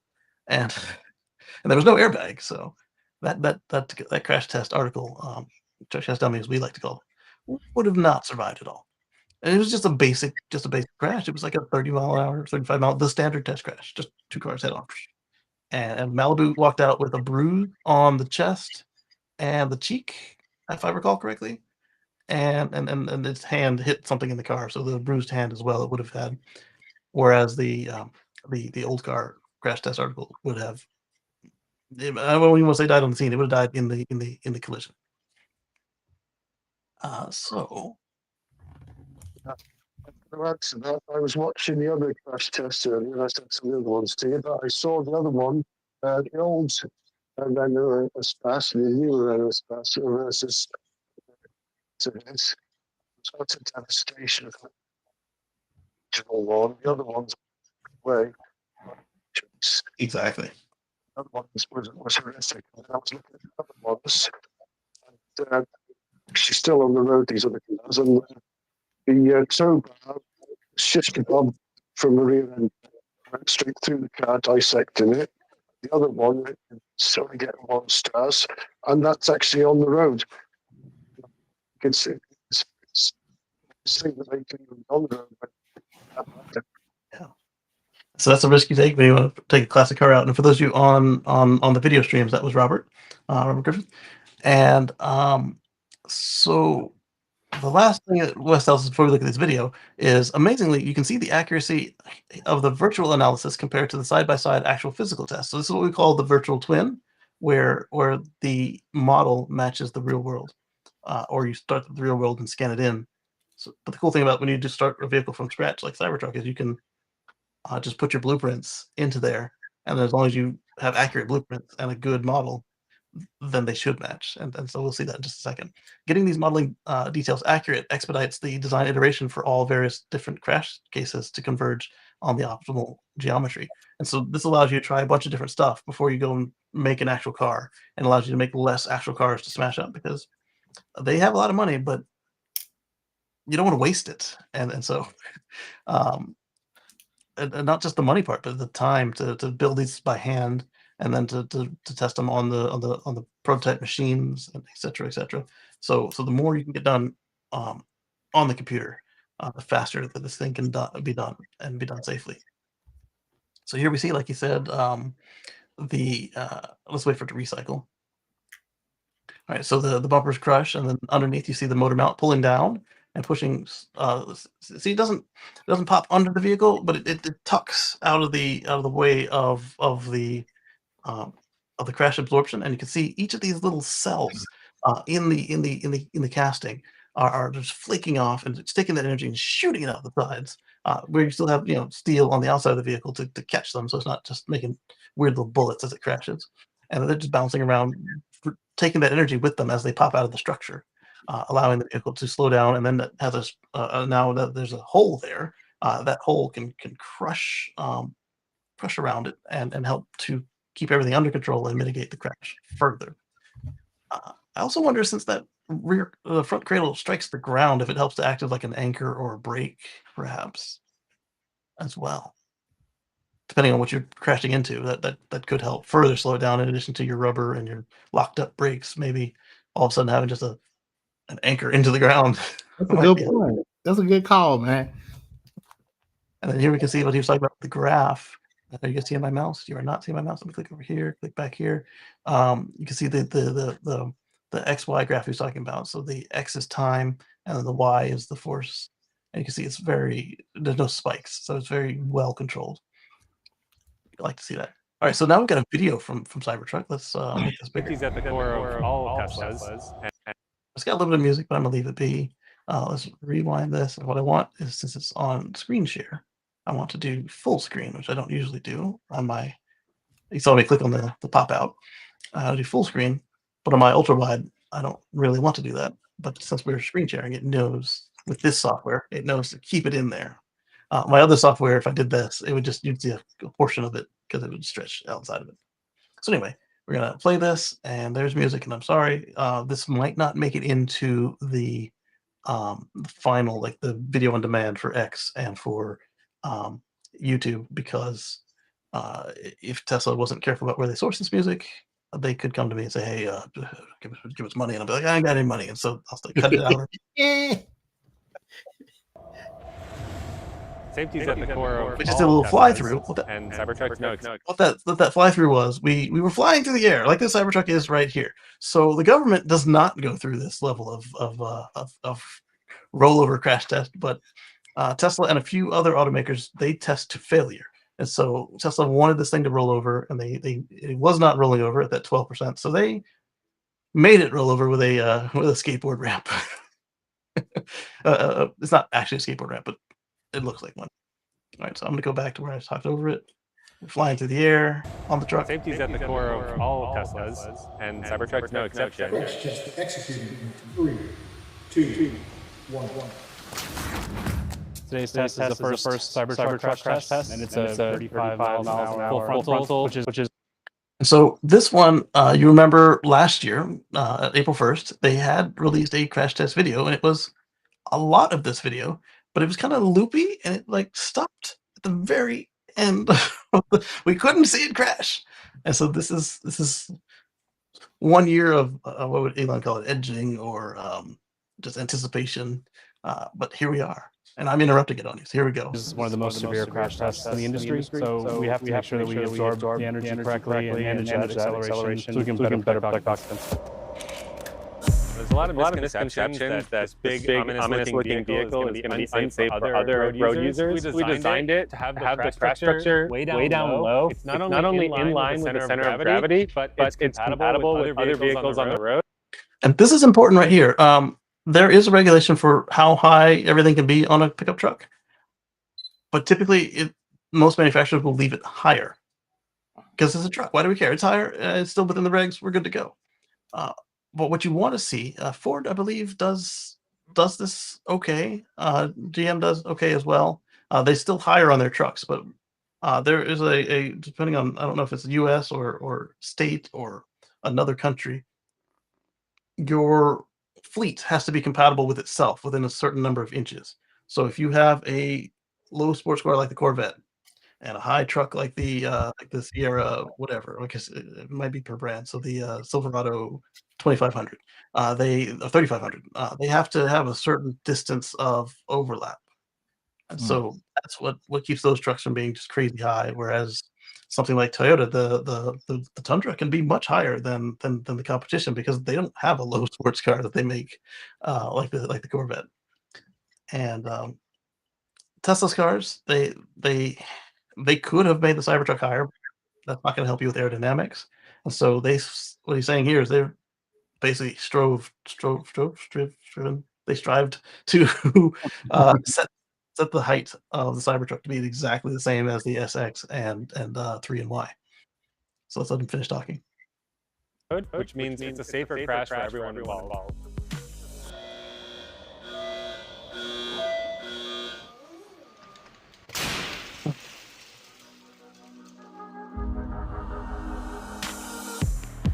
And now we see the rest of that vehicle crash. So the window shatters, the seal's coming off. The crash, we're going back, really making sure that our models match up exactly the positioning of everything. And then with our simulations, we can see how the airbags are deploying, how the occupants then interacting with these airbags. We get a progressive crash, the motion of the tow hook first, and then the bumper as it crashes, and then the next thing we have is the casting. The large casting in Cybertruck is performing in a different manner compared to your typical stamped steel structures. Typically, it'll bend into a three-point bend and absorb energy, whereas with a casting, it's going to break off into very tiny small pieces. And the smaller the pieces that it breaks up into, the more efficient your structure is. Today we're in the crash test site for rollover testing. Make sure we get a lot of data on when it almost rolls versus when it actually rolls. So we can figure out what's the best time to deploy airbags to protect the audience. And then this right there is what I was talking about, where they are able to program this thing. And they're going to continue to do this as they have more time and they get data from the field on these various crashes. And what they will do is they will update the trucks with what they learned. So this is what they determined just on a static article. But then, they got a bunch of real humans out there that they're just wild. They will go ahead and make adjustments to the vehicles in the field. We got a recall we're going to talk about later today, and you'll be like, "What?" And it matches. Anders says that there's an echo. What is it still echoing, Anders? And is it who is echoing? Is the next question. I will get it fixed. That was an echo when you was playing that audio from that video. From this one? Yeah, and that's gonna happen probably because of it was when you was playing that the audio from that. Okay, so only for this. Okay, so yeah, it's only got another minute or so. So we'll just let that one be, and then we'll continue on. Doing 4 types of different rollovers. The first is a ramp rollover. You never want to be in a crash like that. Rollover where you go laterally towards a curb. That one's scary. The next one is similar to the last one, except there's no curb, but it's a soil ditch. Finally, the last one is big ramp ditch where you drive at different speeds. We test until failure, and we'll keep increasing the speed until we get a rollover. So the first step is rollover prevention, designed in such a way with a low center of gravity and good suspension systems. The second step is rollover protection, where the airbags and the structure of the truck come in. So if the truck were to roll over, we want to make sure that the cabin is protected and it holds up its own weight plus additional weight as well. Look at that! Almost hits the door. On Model X, Model X has a lower center of gravity and a higher resistance to tip over. It weeble wobbles. It gets all the way to the to the end of what the tires can handle, and then it flips back onto its base, which is kind of cool. This one is a truck, so flying Cybertrucks. So if the truck were to roll over, we want to make sure that the cabin is protected and it can hold up. So you will go all the way over in this case. Which sucks, but they built it to handle it. Its own weight. So here, that right there at that point, X had mitigated all of his energy and then flipped back down. Cybertruck is heavier and higher center of gravity, so it. I'm surprised it didn't hit that door. It looks like it took that camera out. Plus additional weight as well to protect. Oh yeah, they crushed that camera. And it's an expensive camera too, because they got to get the high speed and all that. The occupants in that case. Come on. I think it survived. If the camera, the tripod is toast. Yeah. And that door was almost toast. I'm surprised it didn't wiggle or hit the door at all. I bet the next time they did with the door open. What this testing shows is that the overall design of Cybertruck is very robust. I've been impressed with the way the Cybertruck maintained its structural integrity during multiple different types of rollovers. Another thing that's going to happen at this point is now that they've had a chance to evaluate all this and they've got all these vehicles on their side, they will typically bring in their local fire department and the fire department training crews, and this is where they'll make the videos on how to cut you out after a rollover and how to put out the battery fires and all of these things that you typically see in the fire safety videos that I'll share with you guys as we find them. Well, at least the short ones. The long ones I usually just give you the link because we're not going to sit for an hour and watch how to tear down a Model X and be safe with it. But what we will do is watch the short clip. So let's continue on. A typical gas pickup truck is carrying the weight in its body and its gas tank, which are both mounted pretty high in the vehicle. Majority of that mass is in the battery pack, which is down all the way on the floor. Actually the floor of the vehicle.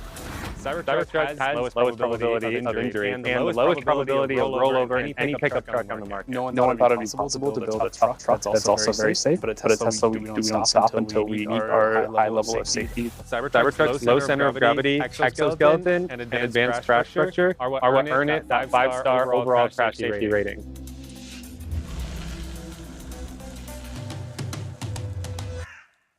Okay, so he mentioned the low center of gravity because of the battery, right? It actually could be lower, but because they wanted it to be a useful vehicle and it's able to go off-road, there's actually like an inch and a half in the bottom of the battery there, Marcus? Yes. And then that is used. And that's also if someone, like my guy, I know a couple people, if you put the aftermarket lowering links, you can actually make it go lower. Oh. Yeah. Okay. So if you're off-roading and you hit a rock or a stick, what happens there is, I guess not a stick, it's a branch or a root.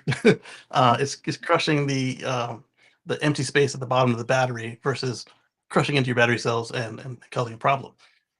So they could be lower, but they're not a sports race truck. They're an overall truck, and so they wanted to be able to handle off-roading, and they are going to offer a armor and slider kit. They showed us Wes showed us it testing it. Okay, so Sawyer says a friend once told me that ice cars are safer because the engines in the front act as better crumple zones, specifically designed crumple zones in verse. This is better crumple zones than specifically designed crumple zones in Teslas.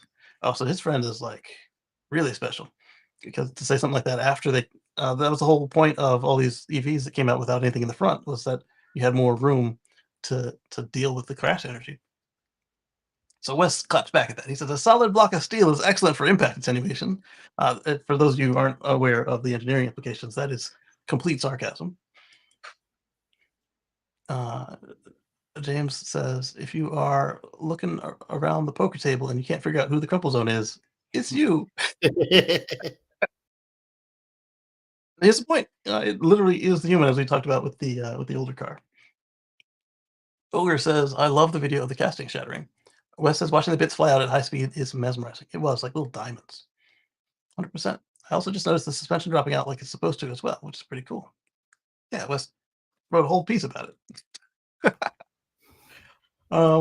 Alexander says, if you make a t-shirt that says armchair expert in huge letters, will you wear it?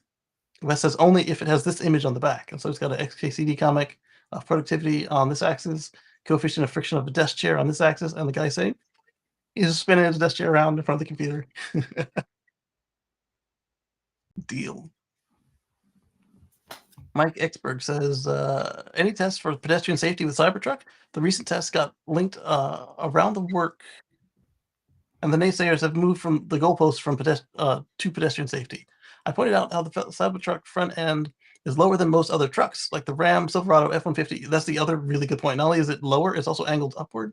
So they will push you onto the glass rather than onto the further up into the grill. Pointed out how the other is lower than the Ram, Silverado, F-150, etc. And there's a hollow frunk compared to the V8 engine block. They still top to trash. Cybertruck is the last truck I'd want to be hit by. Blah blah blah. As we saw with was it Bearded Tesla who had the bigger impact? It's got crumple zones even for passengers, for pedestrians. No, his deer was toast. He hit it at 70 miles an hour. But imagine if he'd hit it something lower, it might have survived. Wes has good points, but also about how not just not hitting pedestrians in the first place. So Third Row the podcast put this video out a while ago, and it shows all the vehicles that just hit the pedestrian until the very end when we see the Teslas do the same test, and because they're so 2020 would have been hardware 2.5 to hardware 3. Yes. So let's just skip to that portion of his video and mute it. Pause it and mute it. I think it's just like Bach or something, but I don't want to risk it. So you got the BMW, everything is just hitting the pedestrians until we get to here we go. Here's the first Tesla. And the Tesla they showed at night as well. Because if you can't stop hitting somebody in the daylight, why bother testing at night? Every time. I think there was one test, one of the Tesla vehicles where this is the Euro NCAP. One test of one of the vehicles where the Model X touched the bicycle, but it didn't even make the dummy fall over. And the dummies are a lot less stable than a real bicyclist would be. Although the real bicyclist might have been so shocked they might have still fell over, or they might have come and tried to beat you bright. Rightfully so. The shock. Yeah. Let's get back to the main thread. Give him a like there. We already had a like on that one. Wow, that's a throwback. Yeah, because it's an old video. 5 years old now. Impressive engineering and post. Great post. Wes, does this also mean that this kind of crash would total the Cybertruck? That's fine. I'd much rather have to buy a new car than have to bury a family member. Good point. Actually, that's a really cool point there, Wes. The castings are actually repairable after collision. The crush rail section can be cut off, and a new crush rail section can be installed in its place. Of course, at some point it will be damaged beyond repair, as with any vehicle. So, in a normal crash, it's possible to fix it, is what he's saying. But if you test it like we saw in the crash test, there was so much damage there that you might as well total the truck. Thanks. Well, the crush rail is replaced. Does it become a weak spot in the single casting, or has Tesla perfected the welding to a single original strength?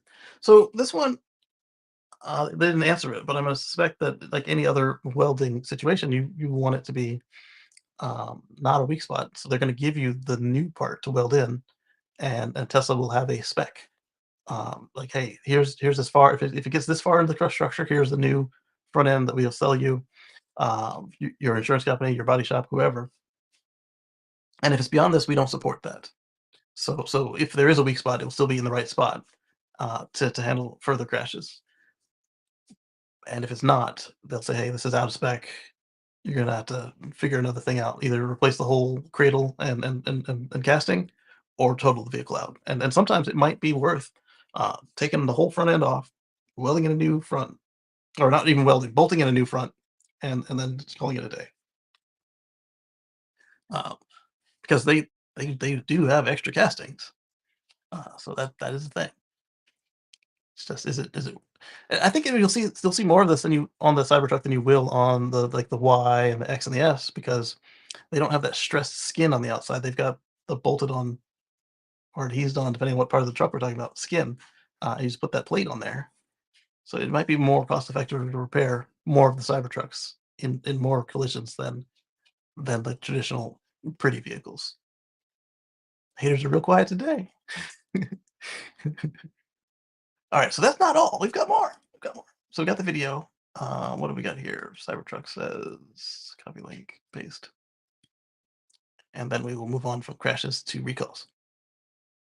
All right, so this was the same one we just had. I copied it in case something came down. Copy this link. This large truck just idling nearby, and I don't see it. Well, there's this race Jeep, so it could be the race Jeep. But why would you waste so much gas? Freezing, cheaper, safer alternatives to 80 amp outlet box. Interesting. Cybertruck earns 5 stars. Crash test agency. Got some images, yeah. Read more. At the first look at the Cybertruck off-road armor. So we talked about the armor, so let's take a look at that real quick. I think we covered it on the show, but it was like a glance. All right, so yeah, so this is the photo that Wes shared, and underneath they've got we can't see the slide rails, but he says they're there. You notice that the mud flaps basically are removed as they should be. And there's the King of Hammers, and so that was the only photo we got of it. So let's go ahead and, oh, you guys can't even see what I'm looking at here. Here you go. And so that's all it really was. So we're gonna go back to the tweet thread, and makes me wonder whether the US rating includes VRU, vulnerable road user protection. Does anyone know? I'm convinced this would never pass the NCAP tests. Again, if it was intended to sell there, Tesla would have made it there, or they will make the changes before they try to get it certified over there. This one we touched on, being mad at the CEO of the company that makes the Cybertruck does not give you the right to vandalize or damage private property. This hurts a private citizen more than hurts Elon. Elon couldn't care less. He doesn't even know. Seen today in Lower Manhattan. Although I don't want to say he doesn't know at all, because when some jealous ex did this to the wrong blue Model 3, that's when we got Sentry Mode, the very first version of Sentry Mode, because we had the hardware already there. And so then we got Sentry Mode. Today I went with my friends to test drive the Model X. Here is one experiencing FSD for the first time, 45 unregretted user seconds of joy and amazement. Yeah, so the new Model X has the camera facing the cabin, so they don't need to make you hold the wheel like they do on my car. And this person is Obviously, the first time doing FSD, they were so nervous, but after a while, you get used to it, and you just kind of have your hands nearby, ready to take over if necessary. Those were all on the read mores; they weren't intended to be part of this. So let's go to copy link, paste and go.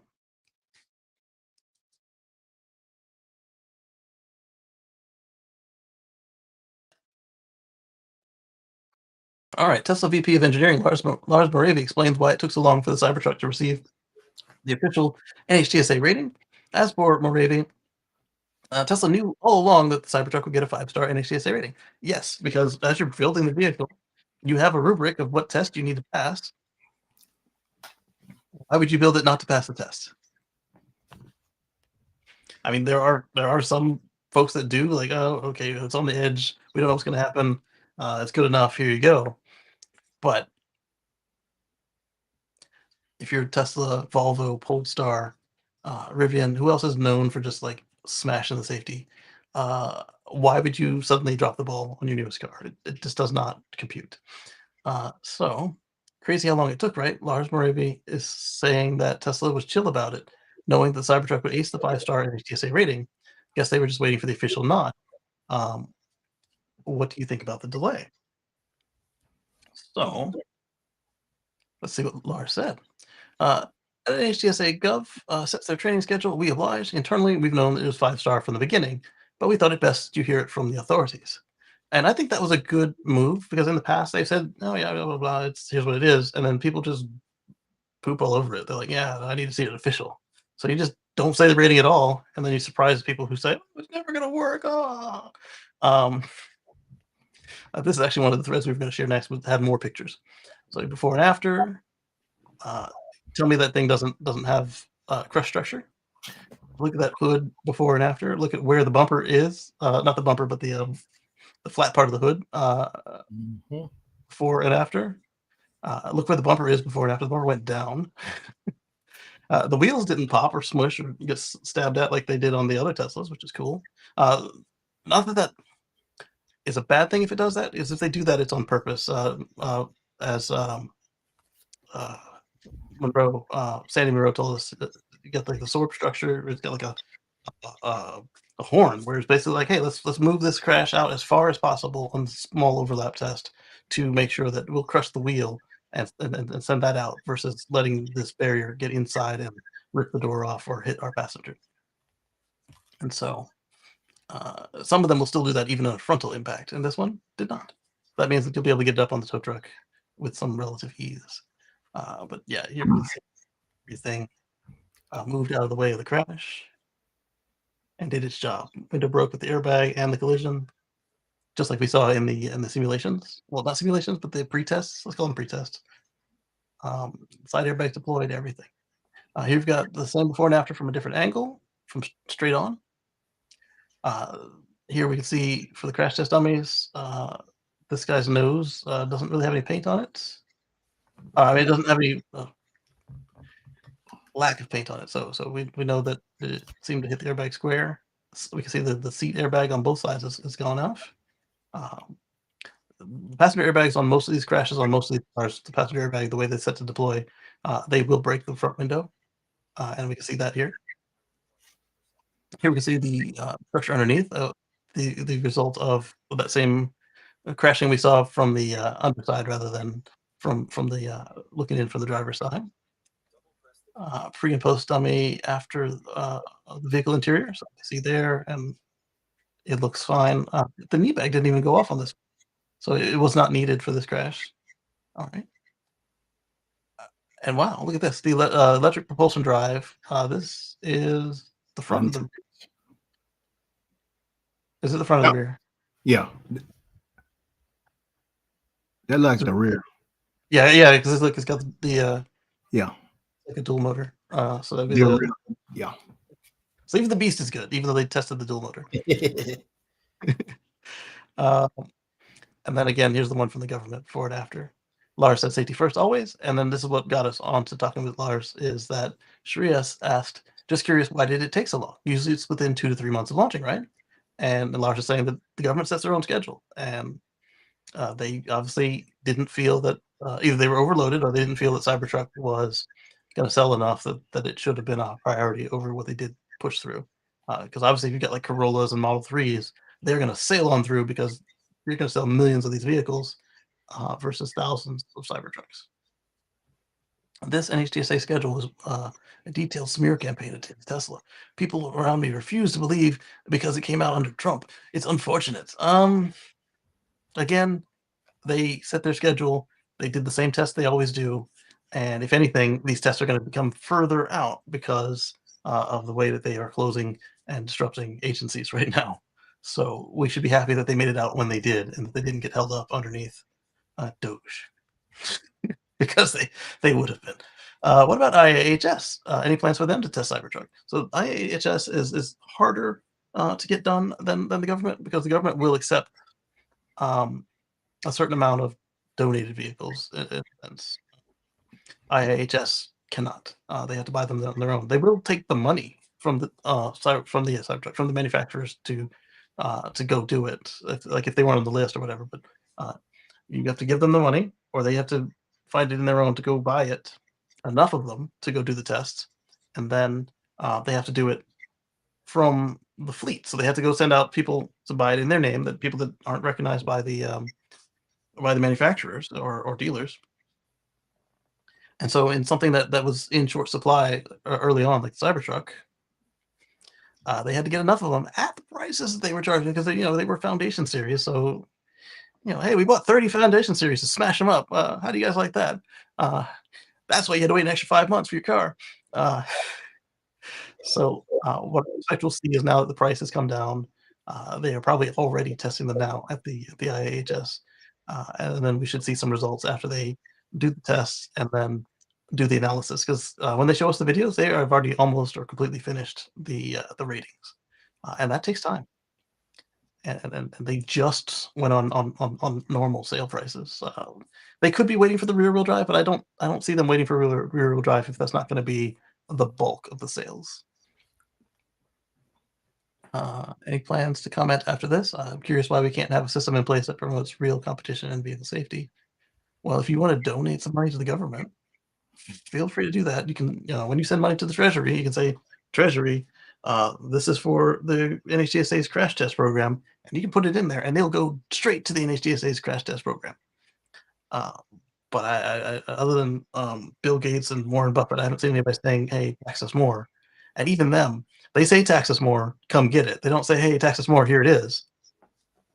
They say, "Hey, I shouldn't pay a higher percentage than my secretary," and then they walk away. So they conceptually get it, but they're not about to just give money to the government. Correct. You can if you want. It is set up to accept the money. You can give it to the general fund. I think that's foolish. Give money to the general fund. You can, hey, this is to the debt. Hey, this is to my favorite thing from the government. Those make more sense to me because then you know and have some say in where your extra money is going. If you felt like doing that. Good point. Clearly, the richest people in the world don't feel like doing it, but it is set up, and it's not a non-zero amount. Like we go through and look at the budget, there are people who do it, and it does. It might count as a tax write-off. I don't know if it does, but talk to your tax people. That might count as in lieu of like a charitable donation sort of thing. I don't know, so check with the tax experts. I just know that it's possible and exists. All right, so glad you're posting again. Yes, I do like it when these X post. Next up, we've got this one from Sawyer, which is I don't know what. So at this point, I had been juggling them, so there will be overlap. So these next few links will go quick. Superman through the wall. Okay, so that was Wes commenting on the steel. Then we've got Sawyer talking about the photos. So we've done the photos. And then we've got videos. I've got a couple of videos, which are what? Probably mostly the same video we just saw, but like 8 different times. Oh no, this is the video for NHTSA.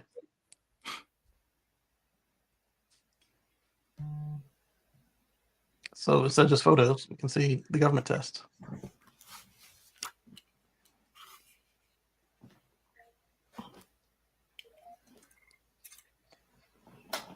It works. The fender falls off. The fender flare falls off, I should say. On most vehicles, oh, there's the inside.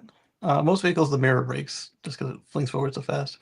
So his hand did touch the glass, but he didn't punch it. I wonder why they got 4 stars. That looks controlled to me. The wiper is just like it wraps around the window of the mirror. So there's minimal intrusion into the cabin. I like to see that. There's definitely some intrusion down below, but it's below the passengers, like into the battery pack area. Okay. And it handled that well as well. You're gonna have to climb out the other door probably. I like how like they leave them powered on, so like the Teslas are doing their thing with the airbags going, the lights start. That's something that you'll see on some of the newer vehicles, but especially the Teslas, where once the airbag's gone off or there's some sort of emergency, they'll turn on the flashers and they'll call 911, everything like that. These are a little harder to do on these vehicles though, because you have to turn off the automatic braking somehow. I think they pull the fuse to the brakes, and I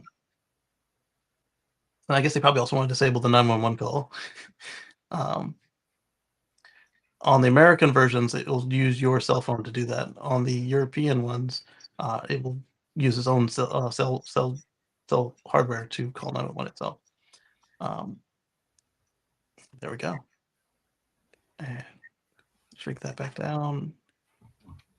And what is this? Also labeled video. These ones labeled Cybertruck are probably the one we just watched with the flying Cybertruck.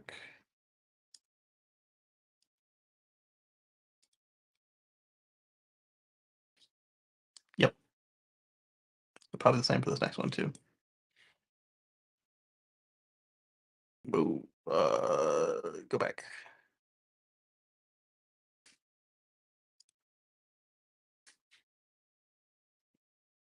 I do that sometimes. I'll just open up the whole notebook instead of what I'm trying to open up. Good thing I didn't have anything weird in the notebook today. Sometimes I have weird stuff in the notebook because I'm a weird dude. All right, so now we've got a recall, our first recall of the day. I think we only have the one. Don't freak out. You've already got it handled. I promise you. I promise you already have it done because this is over-the-air software update. But it gets weirder. All right, so news. Tesla has issued an over-the-air software update for a power steering issue impacting 1% of the 38671 and 376-241 2023 Model 3 and Model Y cars in Canada and the US respectively. So it gets weirder.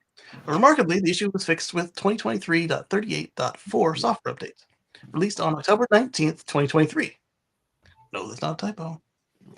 Tesla only issued the recall in North America to avoid confusion because the determination in a non-US market that the fix should be a recall. So some other country said, hey, this thing that you fixed with the software update, it should have been a recall with the notice and the letters and all that jazz. So because it was a recall elsewhere in the world, Tesla issued a recall here. That way, if you saw, oh, did you see that the Model 3 and Y had a recall in Uganda or wherever? I don't know where it is. We're just picking a place. That you didn't freak out and say, does my car in the US have this recall too? Because you guys see me do this. Like, hey, you know, this was in the US. If you're in Canada, you should take a look. Or if you're in Germany, you should take a look. For the people like me saying, hey, you should take a look, they're saying, hey, it's already handled. So I don't know if you're going to bother with the letter and stuff like they typically do, or if they have just posted it as a closed recall. But they have done the recall shenanigans. So if you get a letter for this, just know it was fixed 2 years ago. What, baby? Tesla's design prevents a loss of electronic power steering assist while the vehicle is in motion. When the vehicle speed reaches 0 miles per hour, the EPAS may be lost, but the manual steering remains available to the driver. It's a crank, but it's there. Following, except on the Cybertruck, but the Cybertruck was not affected by this recall. So, following a determination by the regulator in a non-US market that the loss of EPAS at 0 miles per hour should be remedied through a recall because the increased manual steering effort could increase the risk of a collision, Tesla made a voluntary determination to recall all vehicles in the market that were affected by this condition to avoid confusion for our customers. Hey, here's a recall that you got done 2 years ago. Didn't even know. So basically, you come to a stop, and under certain conditions, the system would get confused, and it would turn off the power steering. And it is harder to steer the vehicle if the power steering is off, and that could increase the chance of you getting into a collision. The only weird part about this is that it's a recall and it's old. Yes, you want to fix it, and yes, they did fix it, and so it would have stayed a non-issue, except that I guess whatever bureau they were talking with finally got around to reviewing that piece of paperwork and said, "Yeah, we're glad you fixed this, but we need this to be a recall." So then, like I said, you've got the government of Timbuktu issues a Tesla recall, and then now you're looking like, well, I've got a car in that VIN range. What's going on? Does this affect me? Yes, it did 2 years ago. So you're good to go. Yep. That's a good point. Yeah. No, they haven't. Don't use the false NHTSA word recall. They should know. It's an over-the-air software update recall, buddy. It's the NHTSA definition for recall. They are government issue. There's defined word. Yes, they have an over-the-air software update recall, and the NHTSA has started using that. Then they have a they don't call it this, but a service required recall, and service required update recall, and a service required physical recall. They don't differentiate any of them, but the over-the-air software update recall, and they've only done this for one, so we don't know if they'll keep that up. But they started that. All right, moving on. We've got. I don't think we have any more recalls, but let's stay in the service realm of it all. We've got this update to the app. When you've ordered parts, or you require parts for your regular service, Joe over at TOC San Joaquin Valley saw in his app that his upcoming appointment has the parts in transit as a service status. I've seen, preparing and repairing and test driving and cleaning up or whatever. Not that they clean the cars anymore, but sometimes they do, and you'll get a little cleanup on there. It must be a slow day. Yeah. So now you'll know that the parts are in transit. I guess if you don't have an actual service and it's just parts, it'll save you from having to call and ask, "Are my parts in yet?" Oh yeah. You'll mail it directly to you. There are some parts they just, for some reason, they end up coming straight to you, and the rest of them go to the service department.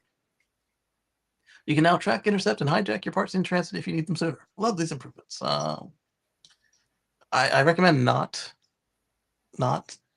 intercepting parts in transit. That could get you in some troubles.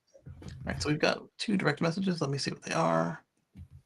Okay, Elon, this line pet is in the new space. Only reacted to a link with a thumbs up. Hey, is there something new there? Is there something new there that he just started doing? Because I missed it. I mean, thank God, I'm not on wood. I ain't have to been having no service. Yeah. I think it is new because it's the first I've seen anybody mention this part where it says parts in transit.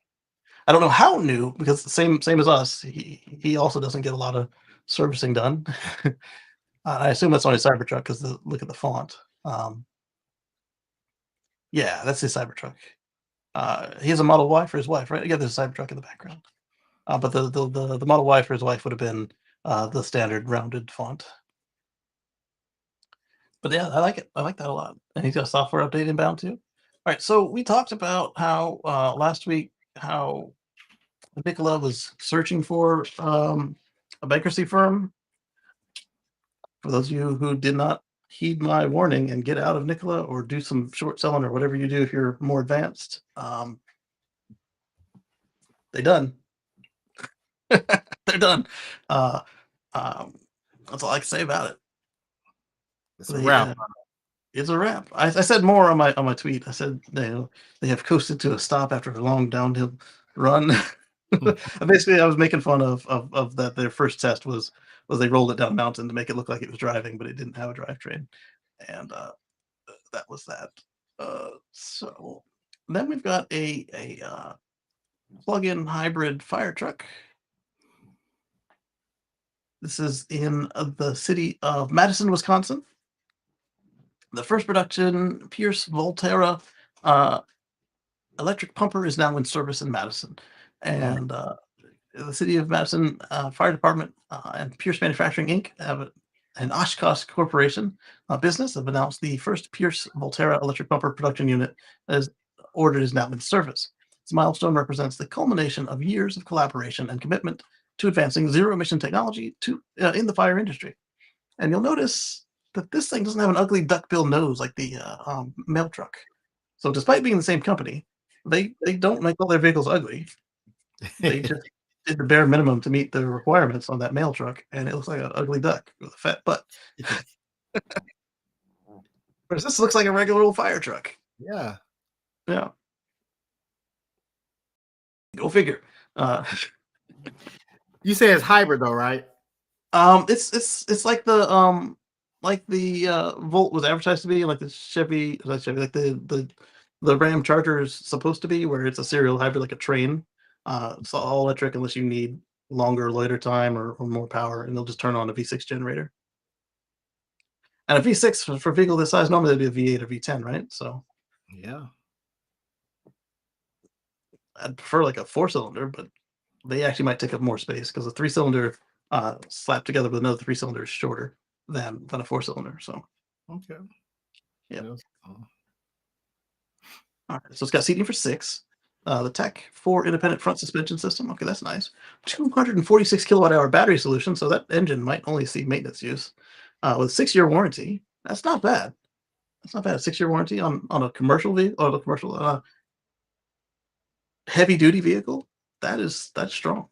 1,500 gallon per minute single stage pump and a 500 gallon water tank. Okay, interesting. It's single stage, but I guess you can control the rest of that with valves. What's this? Oh, you found a battery? Where'd you find this battery at, baby? From mommy? I need to charge it. Well, this one's not a charging battery. What's this for? The remote? No? She handed me a AAA battery. But now that she mentions it, I probably should recharge some of these lithium rechargeable batteries for her so that whatever this goes to will be ready to go when I get off of this call. So bear with me while I plug these in.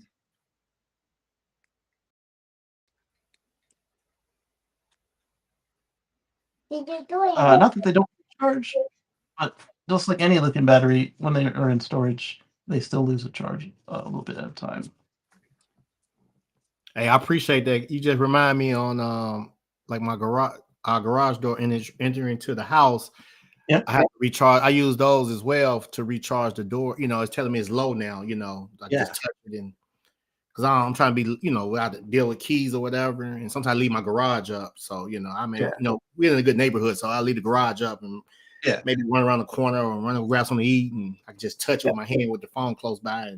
But now it's telling me it's low. I need to charge it up though, because I use rechargeable batteries as well with that. Yeah, I use them in my alarm system here, and it doesn't always tell me they're low. So sometimes like, their sensor is going. Okay, let me go replace it. All right, so that is the press release of the Madison, Wisconsin. Let me put it in the chat for everybody to see because I'm not reading the whole thing here, and then we will go on and see what Sawyer said about it, and we'll keep on going. So Sawyer said 246 kilowatt-hour battery pack with 6-year warranty, 1,500 gallon per minute single stage pump, like we talked about, 500 gallon water tank. So this means that it's got a 1,500 gallon per minute single charge pump, a 500 gallon water tank. It can burn its tank of water in what, 3/4 of a minute, right? So you got a hydrant nearby. All right, so then next we've got some grid storage here. Just got a copy link, and we'll paste this over here to paste and go. And we've got the Netherlands is to build the largest battery storage facility with Tesla Megapacks. Netherlands is going to build its largest battery energy storage system, BESS, a 1.4 gigawatt-hour storage facility at the coastal facility of Vlissingen. Dutch energy developer Lion Storage. Hopefully they're not the same people who make the school buses. Backed major international investors has secured financial closure on the 350 million euro project, or 519 million Canadian dollars, or 367 million US dollars. Named Project Mufasa. Mufasa's going to get you. The facility is expected to be operational by 2027 and will be powered by 372 Tesla Megapack 2 XL battery systems. Tesla will not only supply the battery unit, but also oversee the engineering, procurement, and construction of the project. That's probably for the best. They know what they're doing. You'll end up with something that works great and has auto bidder and makes you money, and stabilizes the grid, all that stuff. So this is repurposing a former coal plant. So what are we going to do with all those coal plants? Well, we're going to use their sites to hold batteries and solar. Once completed, Project Mufasa will be operated by Enco, the Dutch energy subsidiary of Japan's Mitsubishi Corporation. Oh, wow, that's an interesting little lineage. Eneco, a long-time player in the Dutch renewable energy sector, will oversee the daily operations of the facility. Project's financing structure is noteworthy as it's the largest non-recourse funded BESS project in the Netherlands. Investment, what does this mean, non-recourse funded? Non-recourse finance definition. If you default on a non-recourse loan, the amount forgiven or canceled is not taxed.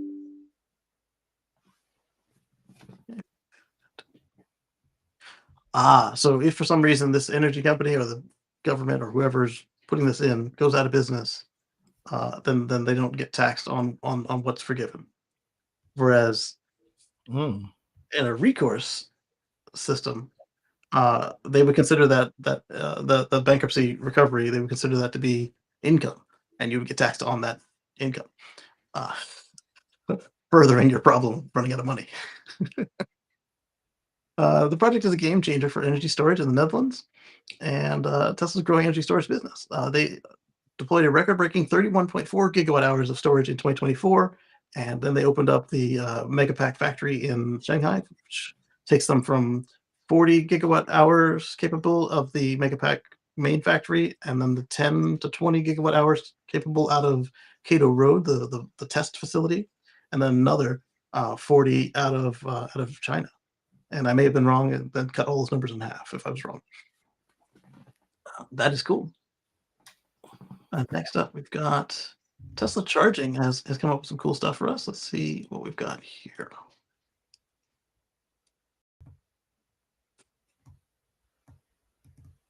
I'm spinning. Oh yes, this is good. So here we've got a fight. Okay, Jack. I don't have my mouse again. There we go. Hey Jack, let's go. The guy in pink is claiming he was first, but we were waiting to the other side for a while also. We couldn't see him waiting from our side. This happens depending on the layout of the supercharger. Let's go. That's okay. That's how it's. You typically only see this in California, but it does happen other places on holidays and travel days. Guys, there's open charging there. There's open. I was here after this guy. It's just charging. Just calm down. There's. Dude. Oh. Okay, guys, I have an evidence. Okay. It's something. Okay. Guys, it's just charging. Dude, I was in line. It's not a big deal. Just calm down. It doesn't even work on the side that the guy is not at. It's just a charger. You saw me, right? Unless it was like a Rivian or something. He was right there. Seriously. Okay, Jack. No, it's on my legs. So it won't connect on that side anyway. I don't see the point of that fight. It's okay. That's how it's people right now, because if somebody that's I was before. It's There's nobody here. Guys, there's open charge. So don't be like this. But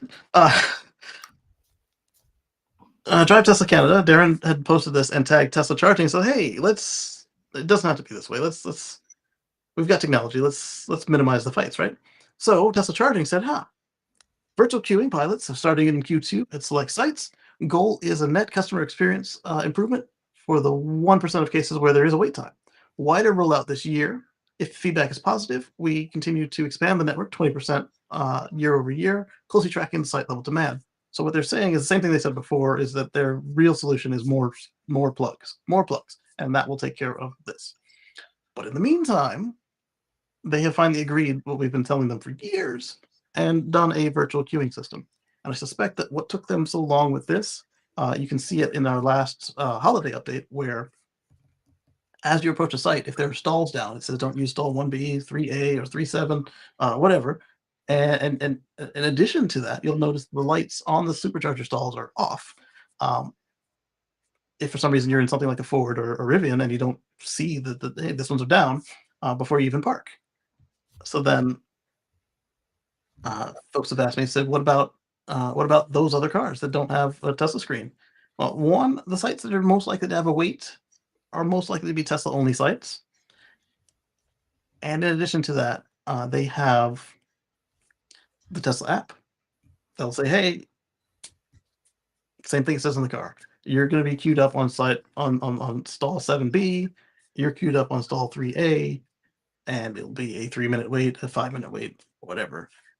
There's still an estimate, because if the person's not sitting in the car, or if they are not doing what they told the car they want to do, yeah, they're still there. They're still plugged in. But at least you get an estimate for what the car thinks. And there's another piece on this, which determined how it's going to work. So we're going to go over that. Awesome. Thanks for listening. Looking forward to seeing the rollout. So basically, I think it needed that system in place before they could put this in place. And so then they needed, there's still some cars that didn't get the holiday update. So they had to implement this. And now they have to test it, because what happens if, what if we get there and it says, all right, you're on stall 2A. Install 2A has the bits of plastic from somebody else's charge port in it, or it's blocked by a sleeping homeless man or something, or the cables. Well, the cable's cut, they would know. But if there's something stopping us from charging at it, they can't see. And so on the Tesla Life show, I took my app and I pointed out how to report a broken stall. I can't do that here because I'm using X on the phone. But what you want to do there is just report, I'm at this site, this stall is broken, and then it should reassign you. Like, hey, you can't use this, it's broken, and it should reassign you to another stall in there. Also, if you are navigating to the site, right now it's important because we're still in the cooler weather to make sure that your vehicle is ready to accept the charge. But another reason when the weather's fine is so that it doesn't route you to a site that's been closed or has errors. But if there's like a 5-minute detour or less, like it's going to be less time to detour than to wait for charging, the system will seamlessly move you to another site to charge. You can move it back, and then at that point, they'll try to move you one more time, and you'll say, oh, there's a reason it's moving me. And at that point, it'll also tell you, hey, moving you because the site's full, or moving you because this will save time. It doesn't always tell you when it dynamically does it. It's just like, hey, we're on a trip. Also, depending on what your timer is set to, it may, this isn't finished yet, but it may say, like, if you say this will save me 10 minutes and there's another supercharger 5 minutes away and you're already at this charger, it might still redirect you to the other charger if you've got enough range to make it there, to make sure that that you have a good experience. Because the mothership, which is their central server, it's getting signals from the car, it's getting signals from the map, it's getting all the signals from all the superchargers that are connected. There are some disconnected superchargers, which are fun. Because they're plugged in to work, but they just aren't online. All of this is to make for a more seamless experience. So let's see if this next one is just reporting on it, or if it tells us how it works. I was going to ask a question. Yes. Does the Tesla pre-charge go into any charge, or is it just Tesla chargers? So in your region, it's the same Type 2 CCS as everybody else's. In our region, it's the new NACS. So the V3 and V3 Plus and the future V4s will all use the NACS, the North American Charging Standard connector. And so then they'll work with any vehicle that has an adapter or native port for that. And over in Europe, it's just plug it in. It works. Same for anybody else that uses Type 2. In China, they use the GB, I think it's GPS. But they use the DC version of that for the fast charging. And then they have a second port on the same location for AC charging. And I believe it's Shaoji they have a China Japan charging standard coming out soon that replaces CHAdeMO. I don't know if it's still a separate AC and DC or if it's more like CCS and Max, where they can have a single port, regardless of what cable they're plugging into it. I really hope it's a single port because that thing looks like gives you the tryptophobia of all the little circles when you open up a Chinese charge port. It's like spider eyes. And they're so big that they're like offset. That's why the Model 3 and everybody's charge port doors are so big, is so they can hold both ports. And that's why they went back to the small one, like the old S and X. That's why they went back to a smaller one on Cybertruck because so far that one's only planned for North American market. But there's definitely room in there for them to put the two of them in there if they choose to get that thing out of here. All right, so we got an article from Teslarati on this. Tesla is planning a new supercharger queue. Avoid the confusion. Well, it's an uncommon issue. Supercharger congestion does occur in highly populated areas where a high concentration of EVs can cause extensive wait times and at the charging piles. Oh, they wrote it from a Euro perspective. These lines can sometimes be an issue as drivers will on occasion become combative, as we saw, if they feel that they have arrived at a charger before another owner. And like I talked about, 2 Thanksgivings ago, I witnessed these people arguing over a spot, and they left the spot open, and I slid right in there. And I looked to these people. I looked like the guy who was there before, and he was similar complexion, the same black car. His was a Model Y, mine's a black Model X. They turned around and like, oh, what are we fighting for? I felt bad about it. And I still feel a little bad about it because I jumped the line, but yeah, there would not have even been a line had it was at a V3 supercharger, regular V3, and so the cabinet was down, so it took out 4 chargers. And so had that not happened, there would not have been a line at all because that was the only one tire ship. And well, camouflage. How long you stayed there? I charged 30 minutes. And we were able to skip from New Jersey back down to Maryland. Yeah. Deep into Maryland. It was almost Virginia, but I didn't want to charge in DC because charging in DC sucks. All right, here we go. Now, these lines can become competitive. As a result, Tesla has confirmed that it will roll out a new virtual queuing pilot starting in Q2 at select superchargers. So Q2 is right around the corner. March is next month, and that's the end of it. So looking at April to June for this to happen. While it is something that does happen, Tesla will combat the issue with 2 different strategies to eliminate it. The first is the pilot program, and the next is I lost it. Either way, they've got their link to their website doing the same thing. Second strategy has been going on for years, expanding the market, of course. As it expands the infrastructure, lines and delays in superchargers become less frequent. Yeah, because as I was saying, you can manually pick a different one. The system can do it for you.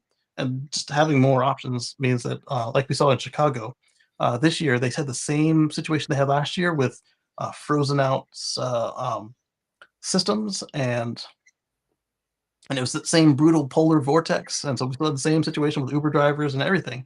But you didn't hear any of those, oh, the supercharger network is completely frozen out in Chicago. Even though Canada gets colder, we didn't see that this year because there were more stalls available to handle the situation. So we didn't have a crush. I mean, there were, we saw the map. There were some sites down, and others that had wait times, but it was not like the perfect storm last year where enough stations were in maintenance already. The power was down to others, and then you had all these drivers coming in at the same time. So it was a combination of just more stalls, better software and routing, and then people who were understanding and more prepared for how to deal with this. And so we didn't see any of those articles this year, which was nice because that was, oh my goodness, there's people talking about you can't charge it in the snow. Like, do you see these people charging in Alaska, Canada, Norway, Sweden? And Sweden doesn't even have half of their stuff online because the IF metal is blocking them from being connected to the grid. Wow. Sweden got their 1,000 supercharger, what we talked about last week or the week before, and it's this nice, pretty wrap they put on it for number 1,000, and it's at an IKEA. It's like a version of the Norway flag. It's the Norway flag, the Swedish flag, sorry, and it is It's nice. The only one that I've seen that isn't just a version of the flag or just something iconic about the place was the one for Taiwan. For obvious reasons. They just picked a nice color and wrapped it in that. Because when one of your largest factories is sitting in China, even though he's willing to poke the bear in Europe and North America,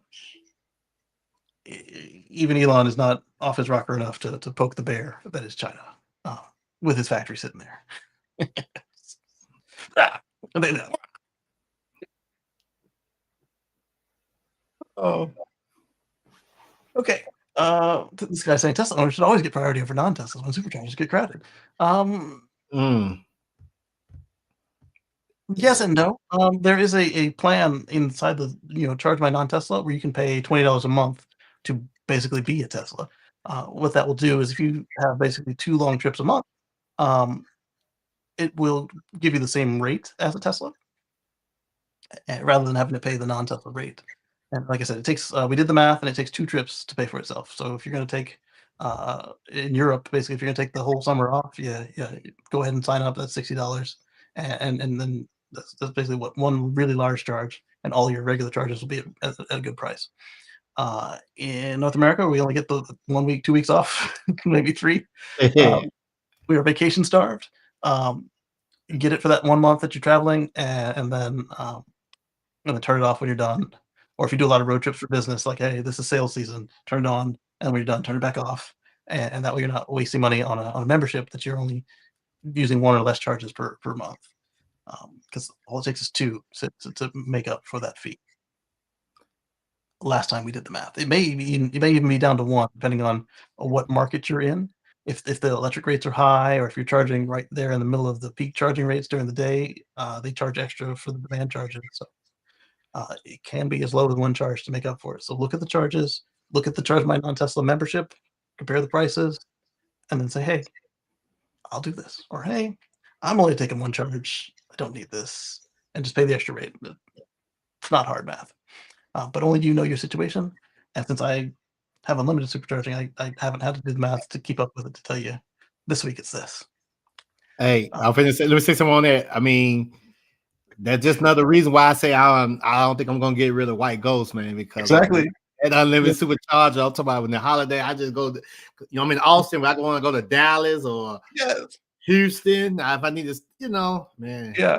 Everybody's like, why don't you fly? I'm like, it's a good feeling. I want to fly. This thing drives itself. The fuel is free. I just got to spend an extra 8 hours in the car. No big deal. Yeah. It's all the time with my family. Yeah. The 8 hours just because when we drive, we drive. We don't stay in the region. We leave the whole region. Yeah. And one thing I want to say here on the record, though, I'm speaking for Austin area, Texas, and my area. I have noticed like the charger infrastructure have grown since I moved to Texas from 2015, where the stops now are much better. Reason why I say that, because I can stop here and charge for like 20, 30 minutes, and it'll take me into Houston, and where I'm going to be at, they got stations all over there, or a couple spots. It's actually, I've seen the improvement. So that's why, I mean, it's just another good reason why I say I see the future of with Tesla, charging stations are, they constantly getting better and better and better, and it's been proven, and I'm not just saying that because I work for the company or whatever, but it have been a big improvement since I moved here in Texas and I took ownership of my first EV. Definitely. So Robert's showing me a picture of his rate meter, because they have the dynamic pricing where he's at. We're looking at. Where's he at again? He's in Wales. Okay. So we're looking at 24.84 pence per kilowatt hour. That's friggin' high, man. That's friggin' high. It's not pounds and pence. Oh, it was 24 pounds per kilowatt hour? Gee. And pence, yes. So almost 25 pounds for 1 kilowatt hour. They're gouging you, my brother. Yeah. Yeah. Yeah. And then I looked at the other people that they get at different rates in England, and also those public charges. They're 89 pence per kilowatt hour. They're going up to £1.20. I was talking to the other man the other day that does that electric program. Oh, this is a charging station, not your home unit. No, that was. Okay, yeah. Yeah, they got the dynamic pricing there. 20 pence plus standing charge as well. So they put that standing charge on top of that as well, so that you get that connection fee as well. That's 90 connection fee. So that's also because it keeps disconnecting. We're going to get to pay the connection fee. It's happy about that. I was talking about that. So if you can see. I hadn't seen that. So what I'm going to say is, if you're in the kingdom, go ahead, and if you're getting a refurb or a new house, make sure it has a battery and solar in there, because this is ouch. That's unacceptable. If it was pounds or pets, either one of those is just too high. The rent is too damn high, party. But real, this is real. This is why you see the folks who are talking about, do I want to heat the house or do I want to heat the water, and then I need money for food. It's not sustainable. And the cool thing here is they got rid of their coal plants, so the on their end it's not as it doesn't fluctuate as much, because you're looking at the methane, and you're looking at solar and wind and hydro, but that's too high, way too high. Okay, so I guess I can show that on the screen, can't I? There. So that's Robert's meter right there. All right, so so this guy was talking about Tesla priority. Yeah, I agree, but I also agree that, if they pay the $20 a month, you should let them be like any other Tesla, even if they hog up 2 spaces. And the reason I say that even if is because, if you recall, Tesla said they're going to put out more long cable chargers around the world this year. So the short cable chargers should be a thing of the past. So short cable chargers are going to be V1, if you find one, V2, and the original V3s. The V3 pluses are long cable chargers, and the V4s look the same as a V3 plus. And all these people like, hey, keep it for me. We all got to get somewhere. Oh, so what I was saying was, I don't think about it. Just get in the car and go, and it's less of a hassle for me than flying, because that same 8 hours, you have to get up early, get your bags packed, go through check-in, pay for all the tickets, get there, get another car when you get back, or get a ride, versus just arriving in your conveyance. Seems simpler to me. Now, for a cross-country trip, that math does change a little bit depending on why we're there. Like if it's like a quick, like a funeral or something, or like a business training. But oops, yeah, I don't want to leave this side. I put it in the wrong window. If versus a vacation, I would plan the time to take a vacation across country, and we do it right. Actually, this is a small problem. Virtual queues. Okay. Then we've got this one here with the Tesla Semi. This company has been keeping it under wraps, which is quite hard to do. This is like the first non-Pepsi, Walmart, FedEx that we've seen. Watt EV has announced an agreement with Tesla to take delivery of 40 Tesla semis, the heavy-duty trucks in 2026. I don't know if I put it in the notes, but the Tesla Semi is back to winter testing again in Alaska and at least Alaska.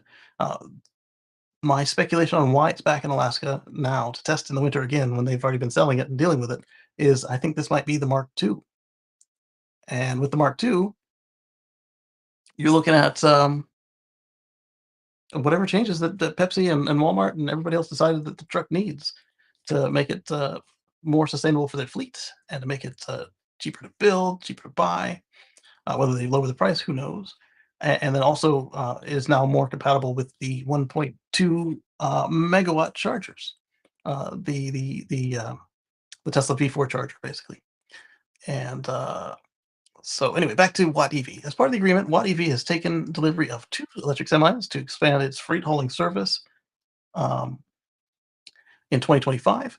This represents the first use of Tesla semis at the ports of Long Beach and Los Angeles, the nation's largest port complex.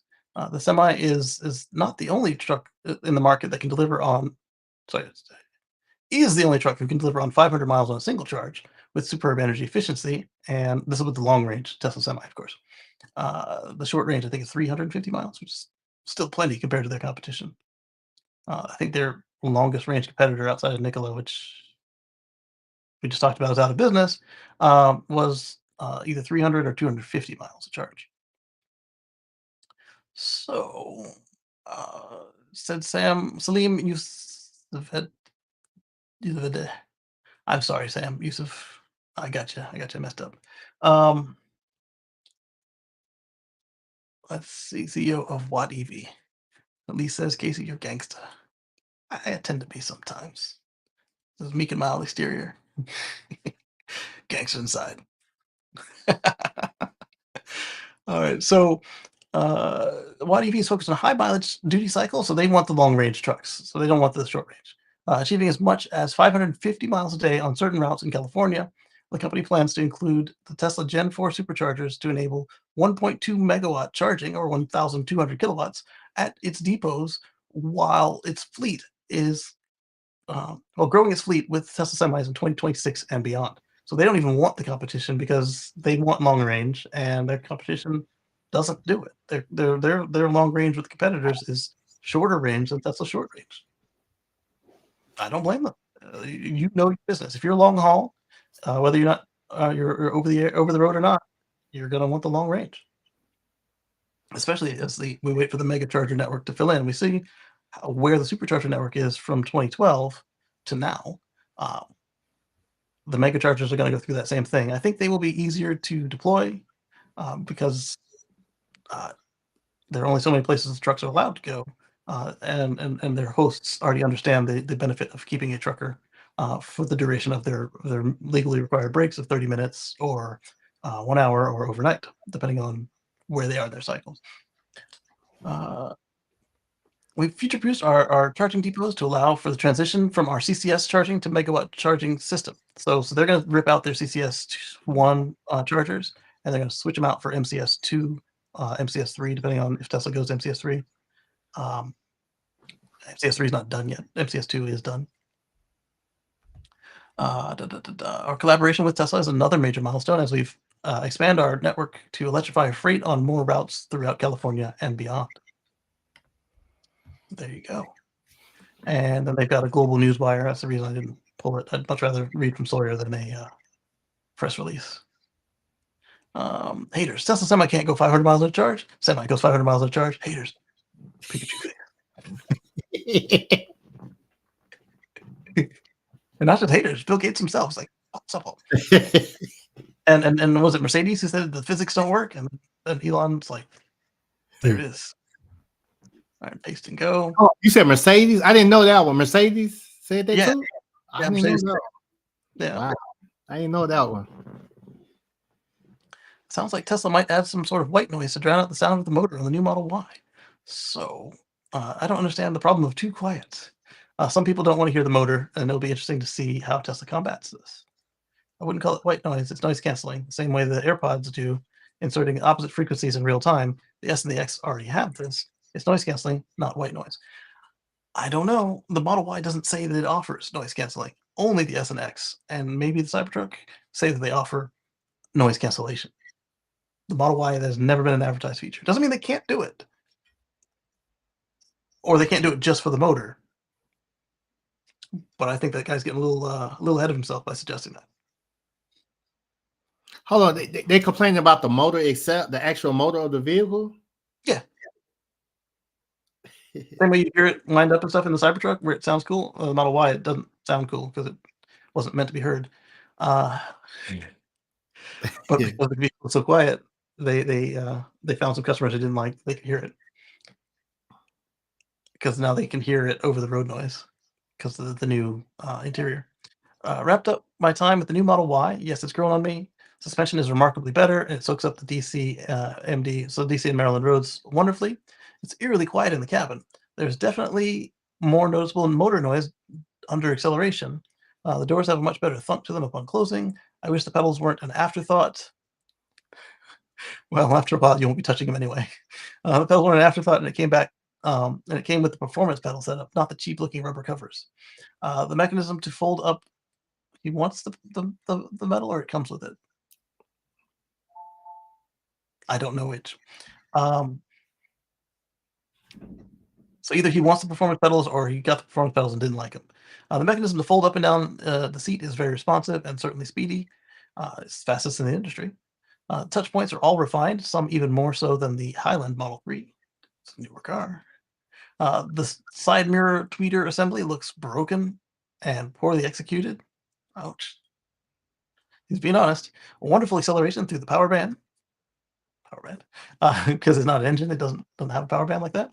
Front camera washer is nice, and FSD works as well as it does on every other AI4 vehicle. We have the future in our hands at a showroom near you. Try one out and thank me later. This is from Marco, family man, serial entrepreneur, used by Link. So he's not at Tesla. He's just an enthusiast like us. And there's some shots. It does look beautiful. Hey, Kacey, let me say right quick. I just test drove one actually Friday. I'm gonna Yeah, I'm gonna edit the video. I'm gonna have it edited by the day on my YouTube, but okay. I love it. I mean, only thing I hate about it that I test drove, because now I want one, is right now that's not in the budget. Yeah, some other things, but that's the only problem. I mean, the car drove so. Keep in mind, we're cold here and I ain't gonna say ice, but it's real cold and kind of cautious on the road. Yeah. It's real nice. I didn't have no radio playing or anything. I mean, the cab, I can tell the difference. No, yeah. I'm not lying on this at all. But I got this on video. I'm gonna have it edited by the day on my YouTube. But I drove it Friday, and man, I'm talking about, like, I can see the changes. Just a little, couple. I think I kept it for like an hour and a half, maybe. Yes. And it's a big difference to me. Like I said, only thing I hate about it that I test drove the car, because now I want one. It would be my everyday car, but it's not in the budget right now. I understand it. And with the motor noise, did you notice it with the radio off? I mean, no, I didn't. But since people saying, because to me personally, I like my EV noise. I mean, if you ask me, I like to hear that's just me now. Ever since I got into it, I like that. Unless I'm playing the music or on a phone call or something, you don't really hear that. I mean, it covers right up. Yeah, but playing the music or listen to some podcast or something, you don't really notice that. But exactly, I'm speaking for me now. I actually like that noise. I like my engine. Especially when I'm in smoke going down the track doing 160 miles. And letting up the accelerator, getting into the regen, and we like what we like. Like I say, muscle. I race against muscle. Ice heavy. Nitrous guys, turbo guys. They like that loud noise. Yeah, they're talking about your silent. You're like, it's not. It's just quiet. Yeah. So that's also part of the reason, like the demographic for Cybertruck prefers the sound. So that's why the Cybertruck doesn't make any effort to cover up the gear lash. Why bother if everybody likes it? You can save money by making it have the noise. So you already got one delivered? No, sir. It was at the showroom. Then Lars, again, head engineer there, says, shoot, we made the car too quiet now. You hear the motor. We're on it. And so then there's speculation as to how they're going to do this. Weight noise, sound cancellation. If it is sound cancellation, I don't think it's going to be the same as SNX, where you sample the interior and cancel it. It's going to be more like just part of the DSP, part of the radio. It will just, the motor's doing this, the motor says I'm going to do this, and it just puts the opposite out. So it just silence it that way. Hey, over the time and years of my experience with Tesla brand, anything's possible with a software update. I mean, I'm just being honest. Software updates nowadays is mind blowing. From the things that they do. With the updates. Mm-hmm. So I was just talking about solar with Robert. We've got a new solar roof update from a competitor that we discussed years ago to the Tesla solar roof, when the Tesla solar roof was nowhere to be found because it was on delay. The GAF Energy's nailable solar single is now 23% more powerful. And I don't know why I have the tweet instead of the article, because it does not look like I found it on my phone, which would be another reason for me to do it that way. The 23% power boost in the GAF Energy's Timberline Solar ES2 is a big step forward, easier installation, and makes a solid choice for homeowners. So the Timberline 2, so we definitely talked about the Timberline 1. So let's go in and take a look at this. Share this tab instead. Close that. And GAF Energy says key improvements to the Timberline Solar nailable shingle, which include 57 watts of power per shingle, a 23% increase in energy generation. So per shingle. So I like that. More area than a traditional asphalt shingle, enabling superior installation speed. So instead of putting in like 4 regular shingles, you just put in 1 Timberline shingle. So you're going to get done faster. This doesn't look as pretty as the Tesla Solar with these ribs, but it doesn't look as bad as what people are complaining about with the silver collector regular panels. My panels in back at this house, they have 8 of them with the grid, and the rest of the 27 of them are the black collectors, so they blend in a lot better. Yeah, 27. Yeah, 27. How long you got the shingles or panels itself? Panels, old style. Yeah, Got they're mostly LG, but not all. Yeah, because mine. I just finally I got 54. You know? Nice. And I'm not looking at to upgrade or anything like that. Or no, we done with that. I just need to get them clean. I bought mine. It had 8 on it when I bought it, and then when I got the keys, it had 16. Yeah, and then I want more, so I've expanded it to 27. I didn't go up there and do it as much as my insurance company was afraid of. I had the same people who made the magic expanding array made it expand one more time. You still got the extra power wall? No, it's at my dad's house. Okay. Yeah. It got #1 in South Carolina. On the app, they're like, "You're a solar superstar," which is cool. Enhanced strike zone for improved installation efficiency. So that's going to be for nailing it down. Compatibility with the complete GAF Timberline single collection. So I'm guessing that is if you had a hurricane come through and need to repair or replace one, you can just use the new one. You don't need the old one. Or if you did like a phased, like say you, all right, let's do this section of the roof. All right, let's do this wing or this side of the roof later. You can just pick up with the new stuff. You don't need the old stuff again. Timberline ES2 represents everything we've learned about solar roofing, enhanced by extensive feedback from contractors and homeowners. It's an innovation that delivers solar shingles that's worth more. It's even more powerful, even easier to install, and more versatile than ever before. Okay, moving on. We've got this is solar shingle. It's we talked about it in depth last year. It's better. It's probably cheaper. Let's rock on. And that's for if you are in a state where the HOA still can stop you from putting in solar. What are they going to do about this? Not much. But thankfully, most of the states are going the other way and saying, "Pound sand." NEMA unveils a standard for bidirectional EV charging. I don't know if we did this last week or not. It feels familiar. But there's a new article on it, so there must have been something changed on it. I don't think you did. We did? I don't think you did. No, I don't think you did. Not last week, at least. Okay. There's a rare good news on another dark day. The dark day. Oh, I scrolled right past it. On the dark day, there was a shooting, pair of shootings actually at Patrick's closest Tesla store. Oh yeah. Guys, you got a problem with Elon? Take it up with Elon. Write him a letter. Go stand outside his DC office or wherever he's going to be this week.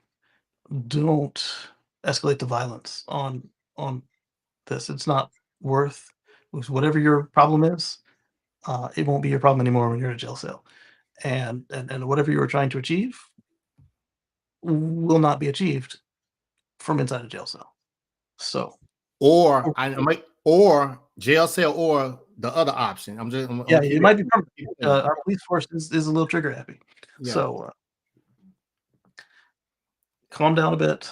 I know it sucks, and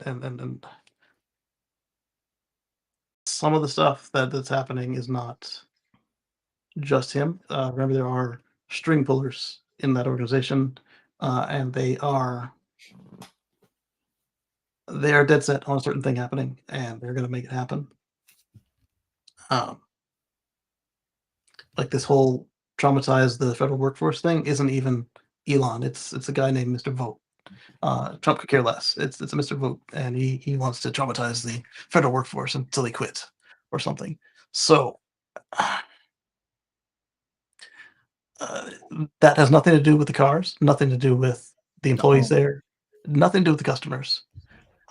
Don't vandalize the cars. Or write a letter, go stand outside Elon's place with your signs and protest, and hope he notices you. Hope he cares, because again, the man hasn't been paid in over 10 years, or roughly 10 years, I should say, from the company. So when he says he's not motivated by money, I can kind of not saying I believe that he doesn't care about money, but I believe that that he will make moves that don't care about the money as much as they should. Just like when he did when he's trying to shut Elizabeth Warren up, he made the largest tax payment ever in history for an individual. He could have done lots of stuff to minimize that tax payment, but it was kind of like I don't think he wanted to set a record. I think he wanted to shut her up. So he went nuclear on that. But he's the front man for this company. He gives them lots of ideas. He's not the company. He was just complaining about how he didn't have 25% of it. So he was going to blackmail the company with money. Same thing he got mad at people doing at Tesla, at X, boycotting the advertisement. You're going to blackmail me with money? And then he turns around and does the same thing. He was blackmailing Tesla with money about XAI. And so instead of integrating XAI into Tesla, he started up a yoked competitor. So they're together, but also not together. So he's doing his own thing, and he's his own person. And while Tesla is the most visible, tangible out of all of that, it is not just him. There are plenty of fine, diverse workforce there. They care about the mission. They're not out there taking your jobs. In fact, he regularly goes through with the razor blade to that company, just randomly cuts 10 to 35% of the people just for the hell of it. And you may have noticed your favorite mobile repair tech is gone. You may have noticed your favorite person in the shop is gone. It's the same thing he's doing with Doge. So take it up. Yep. Can I say something on there? On a piggyback on there, right quick, please. For me, I did a YouTube particular video on that. Please check me out at EV Smoke ATX on YouTube.